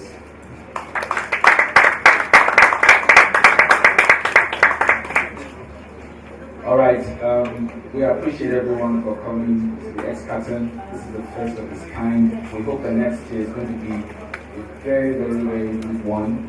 Much, much better than this. Please, nobody should leave yet.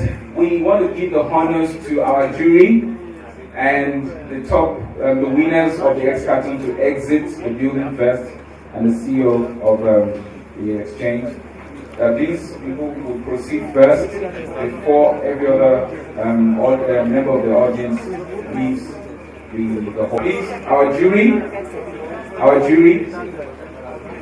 yes. So our jury, the top, the prize winners will accompany our CEO to the floor of the exchange to sound the closing gong for today. So let's do them the honors of taking the procession first, and then we will all follow behind. So please.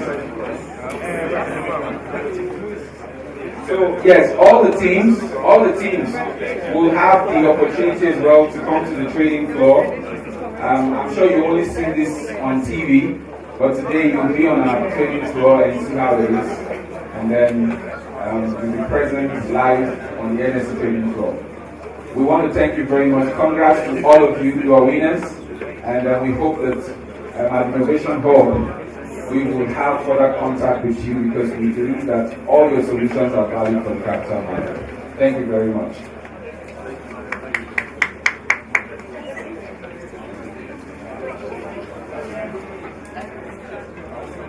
Also, please note that as you leave the building, we're giving lunch, so you can eat your lunch just by the left-hand side, outside this hall. Thank you.